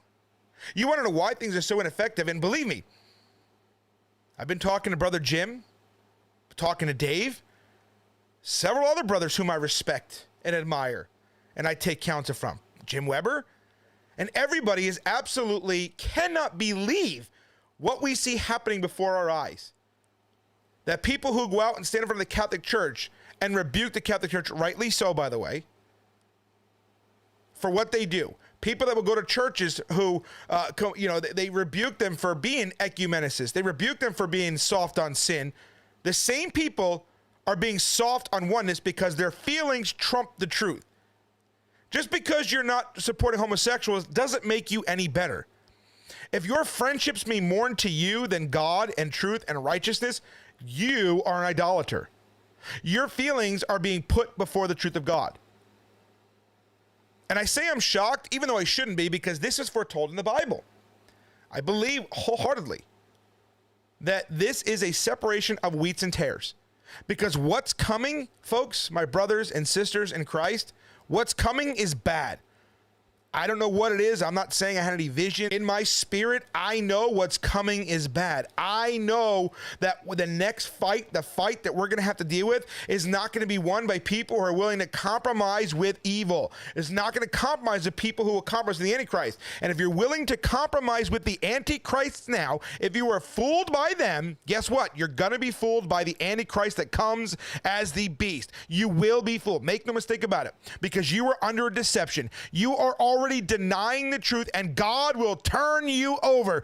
God will send a more powerful delusion, and you will believe it because you have rejected the truth. Now, again, nobody wants to talk about this, but this is Bible, folks. This is what our Bible says. If you reject the truth, and the truth is Jesus Christ is the only begotten Son of God who has always existed alongside the Father. He is the second member of the Godhead who came and took on a flesh and blood body. He is not the Father that took on flesh and blood. He is the Son who came. God sent his Son. If his Son did not exist prior to the incarnation, then who did God send? Why wouldn't God just say, I came as myself, or I sent myself? No, God sent his Son. The Son had to exist in order to be sent. That is who Jesus Christ is. Any deviation from that, you are not preaching the Jesus of the Bible. You are preaching a different Jesus. You're preaching a different God. You might as well call yourself Muhammad. And I know some of you ecumenicists out there, some of you, you're just being divisive. You're darn right I'm being divisive. I will absolutely 155% be divisive when it comes to antichrists and deceivers. Absolutely I am divisive over that. And if you don't like it, oh, well, I don't need you anyway. Because God ain't going to use you when you're like that. He's not. Whether you like it or not, God will not use you if you are a compromising, antichrist-pleasing, feeling, oh, we are brothers. Because why? Because we got the horse around in the backyard. But let me tell you something. All of these compromisers, everyone thus far that I have had contact with, everyone I have noticed one thing. They're all liars. Every one of them is a deceiver. Every single last, and I'm not joking, I'm not exaggerating. Every one of them, every one of these oneness guys, every one of the ones who support the oneness, every one of them is deep rooted in sin themselves.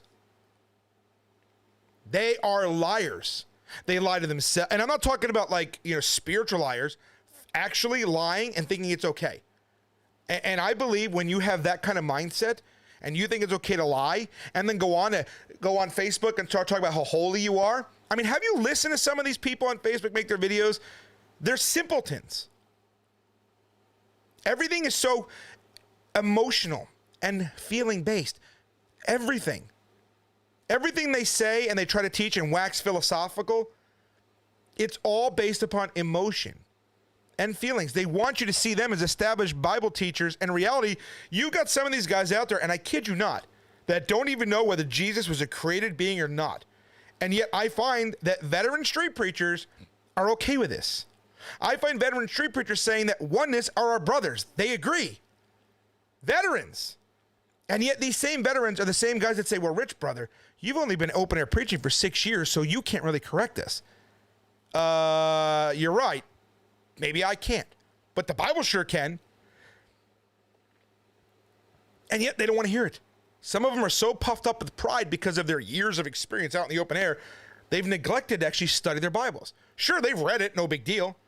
What about actually studying it, digesting it? What about sitting down and really listening to it? Because let me tell you something about this. Let me just go real quick, if you guys don't mind, when it comes to, 2 John here. So let's look at a word study real quick, right? The deceiver, right? 2 John chapter 1, verse 7. Let's open our Bibles real quick, and I'm just going to do a real quick teaching, and I'll probably cut this, part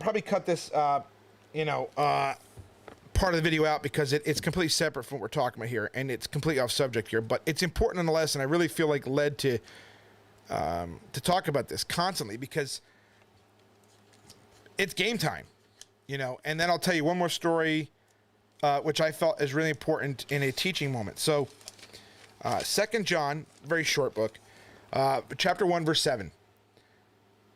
For many deceivers have gone out into the world, those who do not acknowledge Jesus Christ as coming in the flesh. And it was written that way on purpose because of oneness and things like that, and Gnostics who say that Jesus did not come in the flesh. Okay? So oneness is actually rooted in a Gnostic type doctrine, if you think about it. This is the deceiver and the Antichrist. Watch yourselves, that you do not lose what we have accomplished, but that you may receive a full reward. Anyone who goes too far and does not abide in the teaching of Christ does not have God. The one who abides in the teaching, he has both the Father and the Son. If anyone comes to you and does not bring this teaching, do not receive him into your house and do not give him a greeting. For the one who gives him a greeting participates in his evil deeds. Though I have many things to write to you, I do not want to do so with paper and ink, but I hope to come to you and speak face to face so that your joy may be made full. The children of your chosen sister greet you. Now let's do a little word study real quick, okay? Real quick. Let's take a look at this. So the word translated as deceiver, planetes. The term conveys the sense of one who leads astray, misleads, or deceives. Then you have antichristos, which means antichrist. This refers to one who opposes Christ and substitute themselves or their beliefs in that place. Then you have go onward, runs ahead in verse 9. The verb signifies moving beyond established boundaries, signaling potential danger. So if you go beyond the teaching, outside this teaching of who Jesus Christ is, you are in danger. And then you have didact, which means doctrine or teaching. It is interlinked with established truth, specifically the teachings of Jesus Christ. And then you have greeting. Do not give them a greeting, right? This is not just a casual hello, but a term that implies affirmation or agreement with the person being greeted. So if you're confirming and you're affirming and you're agreeing with these people, if you're agreeing that these people who say that Jesus Christ didn't come in the flesh, okay, as the Son did not come in the flesh, the Father came in the flesh. If you agree with them, then you are participating in their evil deeds, which makes you an ant. This is like serious stuff that we can't just gloss over. This is Bible. This is Bible. Okay? That's what it says. Deceivers, antichrists. The danger of going beyond this doctrine of who Jesus Christ is. Now is not the time to start waving away. I mean, God said in his word that there are certain people that crept unaware whose condemnation was foretold from in the beginning. I believe we're here because oneness was condemned before we're finding out who these people were. Oneness didn't exist when this was written. Oneness didn't exist until the late third century by a guy named Sibelius. He's the one who invented it. So it didn't exist here. So their condemnation was foretold already because if they believe this, they're going beyond what was taught about Christ and they're condemned. And people, you know, what I'm finding is the street preachers who have come out of churches because the churches say you're hateful and you're bigoted and things like that for doing what you do are really just the same way because they're willing to forsake the truth in favor of their friendships. They're willing to forsake the Bible and what God's word very, very clearly says to maintain fellowship with Antichrist. Thus, the Bible says, put themselves in danger and making them participants of that evil. So you can't say, well, I'm not a oneness, but I'm okay with these guys. Well, you're participating. Every street preacher I know, every preacher I know that out there standing against LGBT will preach Romans 1. And everybody I know says if you agree with or you support them in this, you are just as guilty. You believe that, but when it comes to this, you don't believe it. I cannot believe that today, in 2023, men and women who claim to love and know God are willing to sacrifice their eternal destiny because of their friendships here on earth with antichrists. I just cannot believe this is where we're at today. And I'm sorry, but I will not unite just for the sake of unification. I will absolutely 150% never, ever, ever compromise who Jesus Christ is. I will never agree to disagree that Jesus didn't come in the flesh, that Jesus didn't exist until the incarnate. I will never agree to that. There is no possibility that we can do that. Because the one who compromises is the one who loses. And there's been too much in the world as it is, but now we find even our own ranks that compromise has gripped our own street preaching community. And I lament over it, but I'm also joyful because to me, it just further proves what the Bible says is correct. That in the last days, there will be a falling away. And if you, for the last 10, 20, I don't know, however many years, you've been preaching or a Christian or what have you. And at this moment, because you have such a deep affinity for some of these people you call friends, that you would throw away your eternity, that you will compromise on who Jesus Christ is, that you will allow yourself to call Antichrist your brethren, then you truly deserve to be thrown into hellfire. Because if your friendship in this world means more to you than eternity and fellowship with Jesus Christ, you don't deserve that fellowship with Jesus Christ. Don't tell me how much you love Jesus and what he did for you and then spit in his face and sit there and call people who don't even preach the same Jesus as you your brother.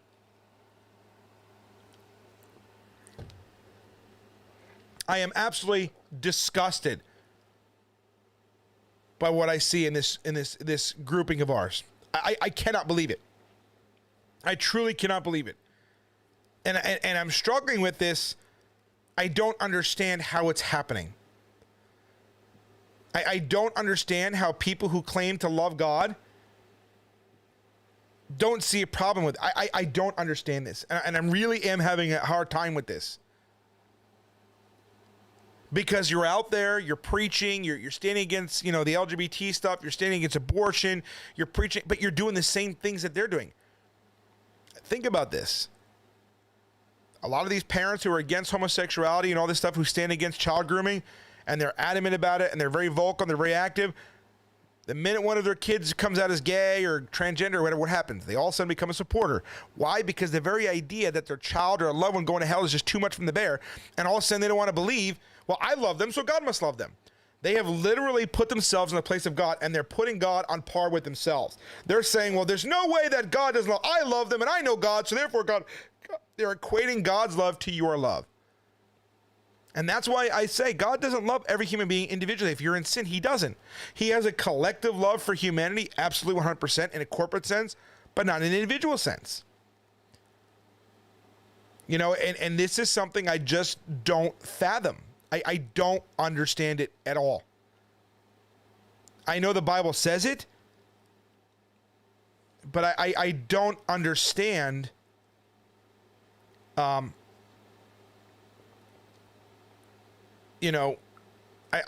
the people can and just get there like this. How we're, and they say, well, guys, like, you're contentious. No.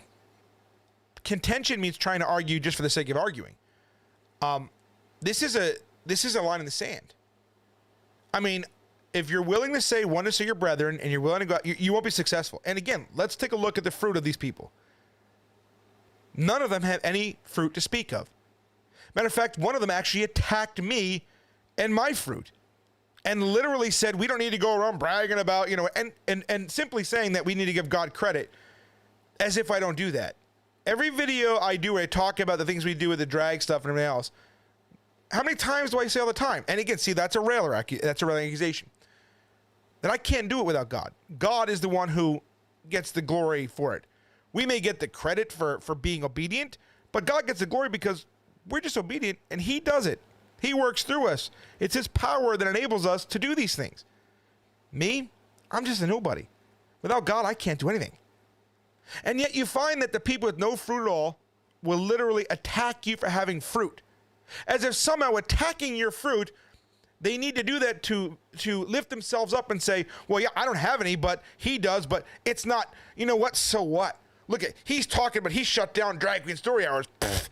See, he's not of God because he doesn't acknowledge God, which is actually kind of stupid if you think about it. So if I'm not of God, and then you cry that I'm not acknowledging God, which I do, by the way, so that's a lie, but you don't think I'm a Christian, then why would I acknowledge God? So you see, in your own mind that I am. You're just looking for ways to attack me because you can't go after the doctrine I preach, and you can't really go after the fruit because shutting down a drag event is good fruit. Uncovering child traffickers is good fruit. Stopping pedophile teachers, that's good fruit. So what these guys do, I want you to think about this. Do not cast your pearls before swine. What will swine do? I mean, this is a perfect illustration of this.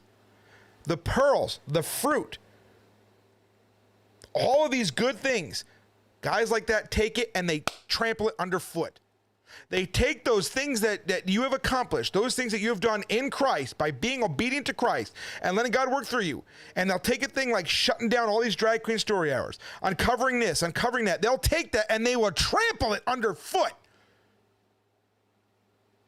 That is a perfect example of not giving your pearls to swine.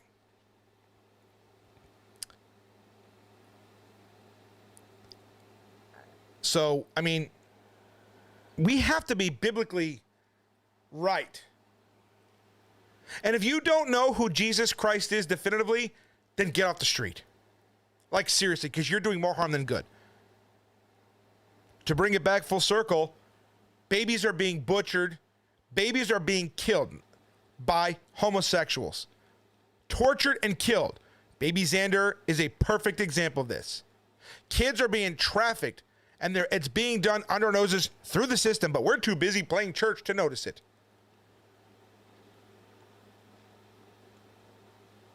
If you don't want to get involved, fine. But how dare you attack men and women who are doing this stuff and try to trample it underfoot? How dare you, you reprobate scumbag? All because you are jealous and envious. And we will do a video on this Wednesday night on the spirit of Cain. Now, again, when I say that, I don't mean it's an actual spirit of Cain, the guy's dead, but a Cain-like spirit where you have the traits of Cain. So you don't want to miss that. So make sure you are subscribed. Make sure you're subscribed to our YouTube channel, which is Official Street Preachers for that. You don't want to miss it. And as I finish up here, I know I've been on a long time, but I'm going to finish up with a story. And it's one that came to me the other day, and I forgot all about this. Context is extremely important. And if you've ever listened to me, this is the one thing that I want you to listen to what I say and take to heart. Because it will perfectly make you understand the context of the story, the storyteller, and everything else. Years ago, and Ryan and Kelly remember it, and even Philip remembers it. I forgot Philip. We knew Philip back then. Because Amanda was actually under the protection of the U.S. Marshals back then. And there was a pedophile. We had him locked up. Okay, him and his daughter were, I think they were sleeping together because they were holding it, like, it was really gross. But anyway, so we had this guy and we were surveilling. I mean, the U.S. Marshals had given Amanda the okay and the instruction to go do what she did to catch him, to surveil him and things like that, because she was unintrusive, you know, little meek woman, you know, she wasn't too much of a threat, whatever. So she did, under the protection of U.S. Marshals. And we caught him, and they caught him, and they got him, and they put him in the jail in West Virginia there. And the state trooper said he was the most what did he say? Skankiest or sleaziest he's ever seen. He goes, I've seen a lot of these guys. He's the worst. And if he had gotten a hold of your children, you would have never seen them again. This guy raped his nieces. They were like 10 and 8 or 9 and 8, something like that. We had him locked up. We literally got him arrested, worked with the U.S. Marshals, and got him put in jail. That's a true story. I know my haters don't like that, but we did. We actually had a pedophile put in jail. Actually, more than one. But anyway, this is the first time. So his daughter, her name was Lizane, actually came and said, I'm going to tell everybody. I'm going to tell everybody that you put my dad in jail. I said, go ahead. Please do, actually. I have no problem being known as the guy who puts pedophiles in jail. I am perfectly okay with that. So, yeah, do your thing. Doesn't bother me one bit. And she did. She lived up to her word, and she did. She told people that we put her dad in jail. And that is the truth. 100% true. She didn't lie about that. But here's the context of the problem. So she told people that we put her dad in jail. She didn't tell them why. So we had an atheist who she moved in with. It was a roommate at the time because daddy was in jail, who started attacking us. And he was one of those internet atheists. And he was, threatening and all this other stuff. So we finally said, do you have any idea who this woman is? Do you know who her dad is? Yeah, we did get him locked up. And he was pissed off about it. But he said, he raped 2 children. And all of a sudden that atheist changed like that, said, wait, what? Yeah, you've got a girl living in your house who was banging her daddy, who raped 2 little girls. And you're mad, and the atheist turned around and literally kicked her out of his house, later messaged us and said, I'm sorry. An internet atheist literally messaged us and said, I am sorry. I didn't know. And thanked us and said, keep doing what you're doing. It's important to know because the woman told the story that we got her dad locked up, and that is true, we did. But without the context of why we did or why her dad went to jail, that's a really important missing component to that story. So if you had only heard this girl running her mouth saying, this guy had my dad locked up, and she's crying about it, you would think I am a horrible human being, that I did all these crazy things. I lied and all this stuff here to get her daddy locked up. You would think of me as a horrible guy because of what this woman said. But then you find out that we had her dad locked up because he raped 2 little girls and absconded and all these things here, was going after more kids. Then all of a sudden I would become the hero in the story. But after you believed what this woman said, the lie that she told by omitting that context, you would be guilty of participating in gossip. You'd be guilty of slander and hating on somebody, hating a brother or a sister if you're a Christian. I don't know. Me and Amanda hating us without knowing the full context. So let that be a lesson to you, that when you hear a story from someone about someone else, number one is you probably shouldn't hear it. You probably shouldn't give your ear to it. The Bible says, do not receive an accusation against an elder without 2 or 3 witnesses. And a witness is not somebody that you go to and say, hey, go look what he did, look what she did. That person you tell it to is not a witness. You cannot create a witness to a situation just to give yourself a witness. Don't even give your ear to it. I wish we actually did that today. Nobody does. So the Bible says that gossip goes down like morsels, like delicious morsels. Everybody loves the gossip and the juicy stories, right? We love it. But the Bible says don't even give your ear to it. But we do it all the time, don't we? Don't receive an accusation against a brother or sister. Don't even receive it. Because you never know the context. If you only listened to what the Pharisees said about Jesus, but never listened to Jesus himself, you would have a very, very different opinion about who Jesus Christ was, wouldn't you? So if you ever taken anything I've said to heart and anything that I've taught and apply this lesson. Because the person in the story, the shepherd is always the monster in the wolf story. The shepherd is the bad guy in the wolf story.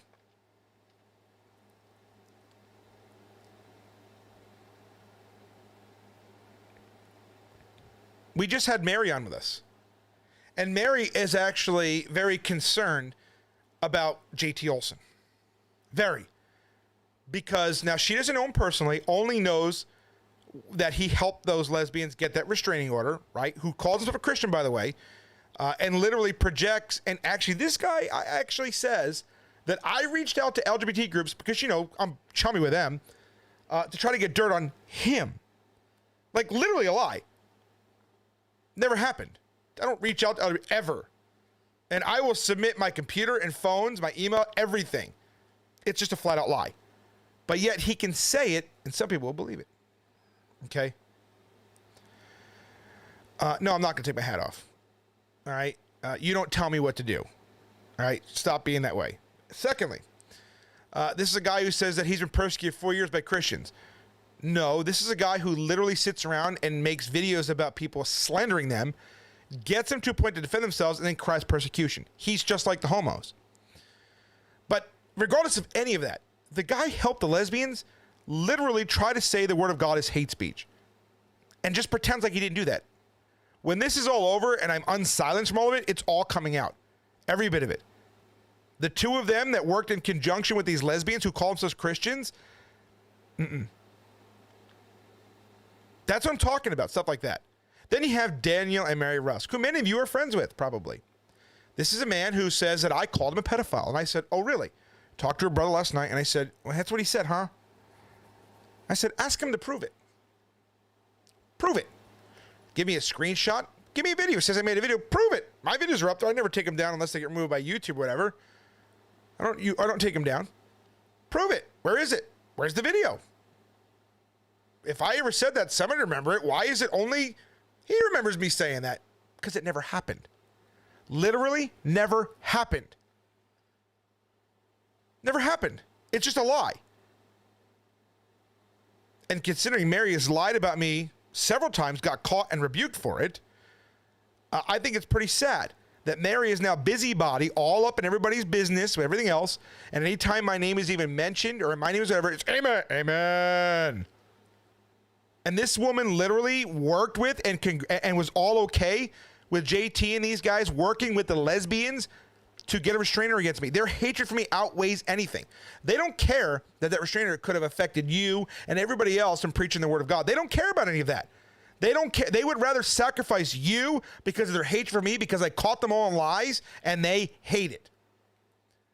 But these people go around doing this, pretending to be Christian, and finally they got blocked by this brother because they couldn't prove what they said. It was all, whatever. And then these guys turn around, and the reason they say this, by the way, it wasn't because I actually said it. Here's why they say it, just for in context. Because I made a video, and I was upset that they said that my daughters, or I don't think Daniel did, but anyway, that my daughters are going to grow up to be whores because at 2 and 3 years old, they're wearing tights, which little girls always wear. And I said this, and it wasn't really to them, but it was more of a general statement. But I said, if you look at a little 2 or 3 year old, if you look at a little girl wearing tights, and you think something sexual, that speaks volumes about you. And they took that as, well, he called me a pedophile. Well, I didn't. But if you feel that conviction from that statement, I don't know. I'm just saying. But that's why you need to understand and go. If somebody's saying that so-and-so said this or so-and-so said that, you can ask me. And if you receive that and you don't have my number to call me, then you don't know me well enough to receive that gossip. If you've got a problem with me and don't know my number, or no, if you have a problem with me, then call me. And if you don't have my number, you don't know me well enough to have a problem with me. Most people that have a problem with me are people that don't know me and have never met me and have only listened to what other people have said about me. Christianity 2023. And the same goes for most of you guys too. Most people that have a problem with you and if they're Christians are usually because of what they heard about you from other people. That's why God hates gossipers. Jim Gillis has been the victim of this for years. Oh, Jim this, Jim that. And it all comes down to, well, so-and-so told me and so-and-so told me. Yet nobody can actually provide anything. All you have now is he's a sin sniffer. Well, isn't that all street preachers?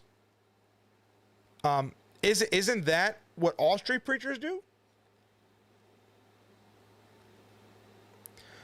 Hey, travel the world. I'm not prophesying and I'm not praying. So stop being a Pharisee, really? But I would have you know that the head of every man is Christ, and the head of the woman is the man, and the head of Christ is God.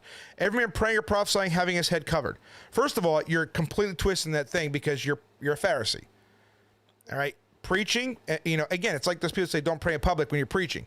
You're not praying. They're different. You don't even know the difference. Really? Just stop. But the thing is we are in a different season, folks. And this is serious stuff. These are serious issues that we need to address within our church, within our community. We have to. We cannot ignore it anymore. We cannot brush it under the rug. We can't pretend like it's not there. We can't just say, well, we just see bodies out there. There are things going on that require the Holy Ghost to deal with. Because if you are not equipped by the Holy Ghost, you cannot deal with what's coming. I got a taste in bottles for what's happening, what's coming. A small taste on a very small scale of how truly infiltrated. Geno Jennings is a devil. Geno Jennings is a false prophet devil. He's a oneness devil. But the things that are coming are bad. They're very, very bad. These LGBT groups, some of you don't like hearing about them, but the thing is, like Mary said before, you can't ignore it. You cannot ignore it. You have to open your eyes to reality of what's going on. They have infiltrated and got their tentacles in everything. Everything. We, as Christians, we cannot ignore this. We have to deal with it because it's not about you. It's not about me. It's about those children. Those kids are being raped. Those kids are being molested. Those kids are being trafficked. And just because you don't see it doesn't mean it's not happening. Just because you're not nose deep in it like some of us are, doesn't mean it's not happening. And you putting your head in the sand, pretending like, well, I didn't see it, so it must not happen. You don't have to go very far. Just go to your local Pride event in June. You'll find it. You'll see what they do. We've got plenty of videos we've put up there for all of you to see, to show you. I got attacked for that too, by the way. A Christian actually accused me of going to watch these tranny shows. By the way, he is also a compromiser for oneness, when we've literally exposed most of it. Isn't the word filled with prophecy and you're literally speaking prophecy? Ha ha ha. No, I'm speaking of what's going on yesterday. And you're an idiot. Just shut up. Pharisees. You see what I'm saying? This is what we're dealing with in Christian.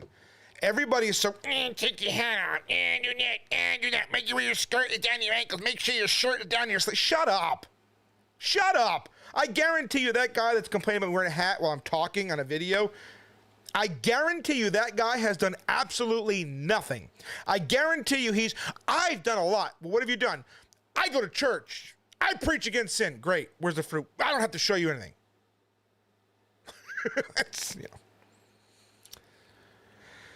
It's Christianity today. We fight about everything. We're fighting. This guy's fighting me because I'm wearing a hat. And because I said I'm not praying or prophesying, well, the Bible's prophesying it, ipso facto, you're prophesying. I mean, what an idiot. That's where we are today. That's Christianity. So people say all the time, it's street preachers. No, it's guys like that. It's literally guys like that that make people not want to be Christian. It has nothing to do with standing against sin and calling out perversion. It has to do, why would anybody want to be part of our group? And I don't mean street preachers, I mean Christianity. When we can't agree, we have no standards. Let's just be honest, we really have no standards. Most of us are hypocrites. I mean, let's be honest. You stand against a homo event, but you won't stand against a oneness guy. You'll stand against the Catholic Church, but you won't stand against oneness. You'll stand against the Southern Baptists, but you won't stand against oneness. You'll go out and preach the Mormon Conference, but you won't stand against one. You're a hypocrite. And the anatomy of compromise always has to start somewhere. And the minute you put aside God's word and truth in favor of your feelings and friendship, you can no longer claim that you are serving God. Instead, you're serving yourself and your own feelings. At least the homosexuals, as disgusting and filthy as they are, at least they stand together. That's why they are just trampling everyone in their way. Because they are active. They're not afraid. They're not afraid to go out and speak to the senators and the representatives. They're not afraid to go out and say what they believe. They're not afraid to, again, you got one guy, I'll say, they will bust each other in to stand whatever. They will do it and no problem. They will bust people in. They will give their last dollar to get one of their buddies to come stand with them. So the world sees that, and then they see you and I, a guy coming on my video. Yes, Trinity's a lie. Yeah, you can get rid of him. He's a oneness heretic. He's an antichrist. Get rid of him. You got that. You've got literal guys saying that the Trinity was invented by Catholics, when in reality, we have the very term Trinity coined over 100 years before the Catholicism even existed. These people are woefully ignorant. And the Bible says in Hosea, my people perish because of ignorance. My people. Not the world, not everybody, my people. God's people are going to perish. These are people who believe in God. They're going to go to hell because of their ignorance. So claiming that you don't understand oneness and you support it and defend it, God doesn't say that you're participating in their wickedness because you didn't know. You will go to hell with them because of your ignorance, because you willfully ignorant. You don't want to know the truth. That's on you. This is serious stuff. This is heaven or hell. It is crunch time. It is not a time to get soft. It is not a time to start, let's have this. No. It is time to stand up It is time to rise up. It is time to shake off your slumber, get your butts up out of bed, get your butts out the pews, get beyond the safety of the four walls of the church, get out there and stand against this evil. Because the only reason this evil is thriving is because we, as good men, do nothing. We compromise, we pivot, we deflect, we're fearful, we make every excuse in the book as to why we won't or why we can't. And it's shameful. And I have had enough. I love all my brothers and sisters in Christ. There's people that I love as friends. Quincy is one of them. I hate that Quincy is a oneness. I hate it. Because I actually do care about Quincy a lot. I know he thinks I hate him, whatever, but that's the homos think that same thing, right? You hate me because you're calling out my whatever. But I care deeply about Quincy as a friend. He's not a brother in Christ. I wish that he was. I wish he'd get off of this stuff and repent so that we can just move forward. I truly do. But I cannot let my personal feelings and my friendship for Quincy outweigh what the Bible says. I will not compromise even for the sake of my friendship with him. And believe me, I don't want to do this. The person who I am says, Rich, just stop. My flesh is saying, just stop, just let's go, we can go, whatever. But I can't. I can't. Because then if I compromise here, I'm allowing Antichrist in with me to go preach, and we're not going to be successful. And people will die because of it. People will die. Babies already die. People already die. You heard it tonight. We have proof. There's pictures. The articles have been out there. People will die. That's how serious this is. Marcus Rogers' oneness killed somebody. People die because of this. And yet we want to pretend like it's not happening. We can't ignore this, folks. But we'll do this another time. Maybe just another video talking about this in a different, different context. Not a different context, but a different video. I've been on here for almost 3 hours. So for those of you who hung out this far, God bless you. Thank you so much for joining us. I appreciate you all very much. Thank you for listening to Mary. Please make sure you do subscribe to her publication, which is, again, it's pinned at the top of the chat here. Visit V as in Victor, the number 1, the letter S as in Sam, the letter U as in umbrella, the letter T as in Tom. So it's .substack.com. So visit v1sut.substack.com. Make sure you subscribe, because there's more stuff coming. I'm not going to tell you, but there's more stuff coming. If you have a tip, email her, connect@visit.com, which is v1sut.com. Or you can email me and I'll pass it along. And all that there. And the last part is we're so close to finishing the website. There's just little tweaks and bugs and things that you paid for the official Street Preachers website, you guys. My developer, he's doing a heck of a job, but there's some things that you notice that the articles are about 2 weeks old, so for some reason they're not refreshing, and we can't figure out why. We're trying to get this done before we start writing. We have good stuff coming, a lot of stuff coming that we need to get out there to you guys. So we have to get this site finished, because we were just talking today and realizing that we need to have this communication beyond Facebook and that. And as you can see, the fact is that Mary couldn't even get my text message to come on here tonight. That in and of itself should tell you that we can't trust any of these people. We need to have that, and that's where the membership area of our site is trying to come into play.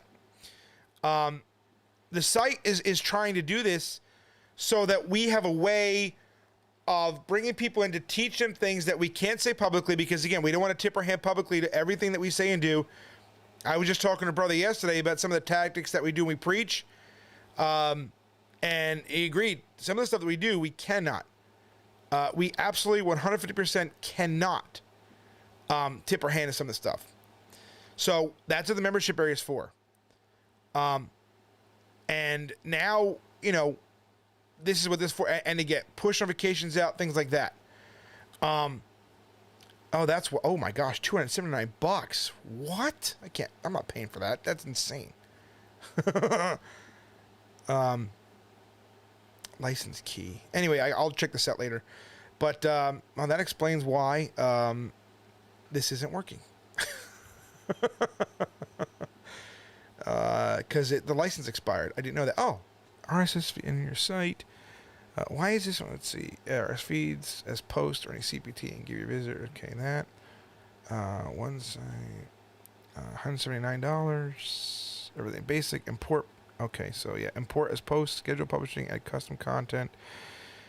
Custom mapping. Oh yeah, we need that one there. It's $179. I just need one site. $179. Okay. So we have that. We need probably about another $800-900 to finish this thing up. And I know it's a lot of money, but it's important for the work that we're doing. We have to. Also, the Christmas drag shows are coming up. We want to get as many of those as we could. So we're asking. I mean, look, with everything we're doing here, and I'm not trying to be a braggart. I know whatever. I don't really care anymore what they say about me. The fact is, we're doing this stuff here, and it's getting done. This is life and death for a lot of people.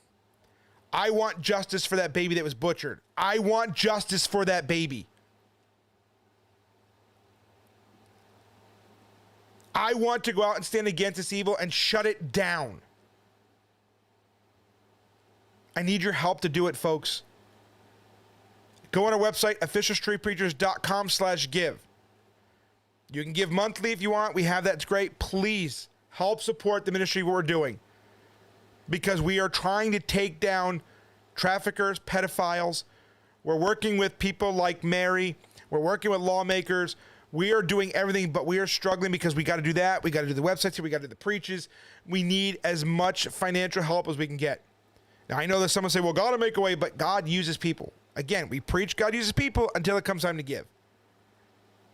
So I'm asking you to help support our ministry. If you've given at Words for Christ, you need to cancel that one, and we had to switch over platforms. Again, I apologize for it. It is what it is. You know, but here it is. But officialstreetpreachers.com/give. We also have Zelle, don't forget, which is admin@officialstreetpreachers.com. We have Venmo, which is at Official Street Preachers. But if you do want to give monthly, you have to go on the website. You know, we have Cash App Pay. I don't even need a Cash App. They took my account away. We found a way around it. So if you Cash App, you can use your Cash App to pay us on our website, to donate on our website. Again, officialstreetpreachers.com/give. Every little bit helps. Right now, we need to get this site finished, get it uploaded, get it done, get it in the bag, and as we have that platform for all of us. We need to go out and preach. We need to stand against this evil, and we need your help to do so. We want to take people with us on the road, pay for the, you know, and that's what we want to do. So New Year's Eve's coming up. We're going to be out in Nashville. We're going to be preaching. We've got to get an Airbnb. Any help for that would be appreciated. Again, this is all for ministry work. Please visit the website. It's in the description. All the links are in the description in the video. If you haven't subscribed to Official Street Preachers yet, please go to youtube.com at Official Street Preachers, or just go to YouTube and type in Official Street Preachers, hit subscribe, and hit that bell. Rumble channels, rumble.com/Official Street Preachers. And follow us there too. We're trying to figure a way to embed the Rumble feed into the website as well, because they don't censor us. So following there is a very important step, because we're not censored over there. We also are on Twitter, or X, whatever it's called. And this feed is streamed in Twitter as well. Our Twitter handle is OSP for Official Street Preachers, official, OFCL. OSP-OFCL for Official Street Preachers. Make sure you go ahead and follow me there. I do post, not as much as I should, but I do. I also have a TikTok, which I got banned again for today, because I uploaded a video of Biden, and it's Official Street Preachers there as well. So we're out there. We're putting content out there. So please follow us on all those. But more importantly, if you can give, please help with all of this. We appreciate you all. We love you all. Subscribe. I won't be as long on Wednesday night, I promise. But we're going to teach either Parable of the Sower or the Spirit of Cain. Love you. God bless you. I'll see you guys Wednesday night.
You are offending God.